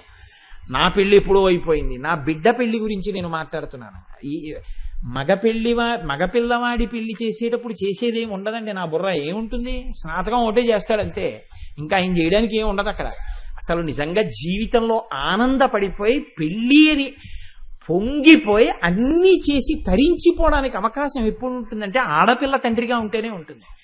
ఆడపిల్ల తండ్రిగా ఉన్నవాడు వైదిక ప్రకరణాన్ని పాటించి చేస్తూ ఉంటే ఆ పెళ్లి కూతుర్ని చేసినప్పటి నుంచి పెళ్లి కూతురిని అత్తవారింటికి పంపే వరకు తండ్రి అనుభవించే ఆనందం, ఆడపిల్ల అత్తవారింటికి వెళ్ళిపోయిన తర్వాత ఒక్కసారి వెళ్ళి ఆ బీరువా ఇలా తీస్తే అప్పటి వరకు ఈ పుస్తకాలు సరిగ్గా పెట్టుకో అని తండ్రి పిల్లని దెబ్బలాడినటువంటి ఆ బీరువాలో నాన్నగారండి మీ పుస్తకాలు పెట్టేసుకోండి, నా పుస్తకాలు ముఖ్యమైనవి పట్టుకెళ్ళిపోతున్నానని సూట్ కేసులో పట్టుకెళ్ళిపోయినటువంటి పిల్ల ఆ ఖాళీ బీరువా వంక చూడగానే అరే ఆ రోజుల్లో అలా అనేవాడిరా, నన్ను పెట్టుకోమని చెప్పి వెళ్ళిపోయింది పుస్తకాలు నా తల్లిని ఆ చెక్కల మీద చేతులు వేసి కళ్ళ నీరు నింపుకుంటాడు తండ్రి. ఒక కూతురు తండ్రిగా అంత ఆనందాన్ని అనుభవిస్తాడు. ఒక కూతురు తండ్రిగా వైదిక ప్రకరణంలో వివాహం చేయడంలో తండ్రికి ఉండేటటువంటి భాగ్యమే వేరు. కాబట్టి సన్నికళ్ళు తొక్కించినప్పుడు వరుడంటాడు, నేను నీకు స్థిరత్వమును ఇస్తున్నాను అంటాడు. అంటే నువ్వు ఎక్కడో పుట్టి ఇక్కడికొచ్చావని ఎవరైనా అంటే అంతకన్నా తప్పు ఇంకొకటి లేదు. ఇక నుంచి నీవు నా చిటికెన వేలు పట్టుకొని నా ఇంటికి వచ్చిన తరువాత నేను ఎన్నిటికి యజమానినో నువ్వన్నిటికి యజమానురాలివి. నీవు నాతో కలిసి ఈ ఇంటిలో పెరిగి ఉండి ఉండకపోవచ్చు, ఈ ఇంటికి నువ్వు రావడం ఇదే మొదటిసారి కావచ్చు, కానీ ఈ ఇంటికి నువ్వు వస్తున్నది ఎక్కడ నుంచో ఇక్కడికి వస్తున్నదానవు కావు, పరిపూర్ణముగా యజమానిగా ఈ ఇంటికి వస్తున్నావు. ఎప్పుడూ ఈ ఇంట నువ్వు లేవు కదా, ఇప్పుడు ఎలా యజమానురాలను అనుకుంటున్నావేమో. ఈ సన్నికల్లు ఎంత స్థిరత్వమైందో, దీన్ని తొక్కిన నీ పాదం నా ఇంట నిలబడినప్పుడు అంత స్థిరత్వముతో నిలబడుగాక. ఈ ఇల్లు నాది, ఈ ఇంటి నుంచి నేను వెళ్ళడం ఏమిటి? నేను వెళ్ళడం అన్నది ఉండదు. ఈ ఇల్లు నాది. నాదైన ఇంట్లో మిగిలిన వాళ్ళందరూ నా వాళ్ళుగా ఉంటున్నారు. కాబట్టి నన్ను వెళ్ళిపోమ్మండం, నేను ఎక్కడికో వెళ్ళడం అన్నది ఉండనే ఉండదు. నేను ఇక్కడ దాన్ని. ఇక నుంచి నేను ఎక్కడికైనా వెడితే నేను వెళ్లే చోటు ఏదై ఉంటుంది అంటే కొన్నాళ్లు ఉండి తిరిగి వచ్చేయడానికి ఇది చోటు అవుతుంది తప్ప ఇక ఈ భూమండలం మొత్తం మీద నాకని చోటు లేదు. ఈయన ఉన్న చోటేదో అదే నా చోటు. అటువంటి స్థితి నీకు నేను ఇస్తున్నాను. కాబట్టి ఈ క్షణం నుంచి నువ్వు ఎక్కడి నుంచో ఇక్కడికి వచ్చావని, నిన్ను ఇక్కడి నుంచి వెళ్ళిపోమ్మని అధికారము ఎవ్వరికీ లేదని ఇంతమంది దేవతల సాక్షిగా నీ పాదములకు మట్టెలు పెడుతున్నాను. ఇది నీవు ఈ ఇంట స్థిరత్వమునకు నీకు గుర్తుగా నేను కృప చేస్తున్నానని పాదం పట్టుకుని వేళ్లకి మట్టెలు తొడుగుతాడు వరుడు. అంత పవిత్ర కర్మ సన్నికల్లు తొక్కడం అంటే. అందుకని తన చేత్తో పట్టుకుని పాదం సన్నికల్లు మీద పెట్టి తొక్కిస్తాడు. తొక్కించి మట్టెలు తొడుగుతాడు. అమ్మా, ఆనాడు పరమశివుడు కూడా కళ్యాణం అయిపోయిన తర్వాత నీ కాలు ఎత్తి సన్నికల్లు మీద పెట్టి మట్టెలు తొడిగాడమ్మా. మంత్రం సంగతి అలా ఉండని, వివాహ ప్రకరణం అలా ఉండని, కానీ ఇంత కోమలమైన పాదాన్ని పట్టుకెళ్ళి సన్నికల్లు మీద పెట్టి పైగా తొక్కమని నువ్వు నొక్కితే ఎంత కందిపోయి ఉంటాయమ్మా నీ పాదాలు. అసలు ఎర్రని తల్లివి, ఎంత సొక్కిపోయి ఉంటాయమ్మా. తన ఇంటికి వచ్చి స్థిరంగా ఉండమని చెప్పడానికి రాయి తొక్కించాలమ్మా శివుడు. రమ్మని మర్యాదగా పిలవలేడమ్మా, రాయి తొక్కిస్తాడా? మండిపోయిందమ్మా నా గుండె. అలా మట్టెలు తొడిగాడా? నీ పాదములకు తాబేటి డిప్పలు పోలికలు వేసినటువంటి ఆ కవీశ్వరులు ఎంత తుంటరి పని చేశారో నీ పాదములను సన్నికల్లు మీద పెట్టి పరమశివుడు కూడా అంతే అపచారం చేశాడమ్మా. నా బాధ ఎవరితో చెప్పుకోనమ్మా, నీతోనే చెప్పుకున్నానమ్మా అనేటప్పటికీ శంకరాచార్యులు వారి ప్రేమకి అమ్మవారు పకపకా నవ్వేసి ఆయన తల ఇలా పట్టుకుని, ఓరి పిచ్చి శంకరా, అందులో నాకెంత తృప్తి ఉందో నీకేం తెలిసి ఇక మనసులో పెట్టుకోకు అంది. అలా సంతోషపడిపోయిన అమ్మ ఇంత ఆర్ద్రతతో మీ అందరూ నవ్వుతున్నప్పుడు మీ పట్ల కూడా అంతే ఆర్ద్రతని అనుగ్రహిస్తుంది. దాని చేత మనందరం భద్రమైనటువంటి స్థానాన్ని పొందుతాం. కాబట్టి కూర్మ పృష్ఠ జయిష్ణు ప్రపదాన్విత. అయితే ఈ శ్లోకం చెప్పేస్తే నా తనివి తీరింది అనుకుంటున్నారేమో, ఒక్క నాటికి తీరదు ఈ నామం దగ్గర. కాబట్టి ఈ నామాన్ని నా తనివి తీర 2 రోజులో 3 రోజులో నా ఇష్టం వచ్చినట్లు నేను అనుభవిస్తాను. కాబట్టి రేపటి రోజున ఈ నామాన్నే నేను ఇంకా చెప్పి సంతోషాన్ని నేను పొందుతాను, మీరు పొందురు.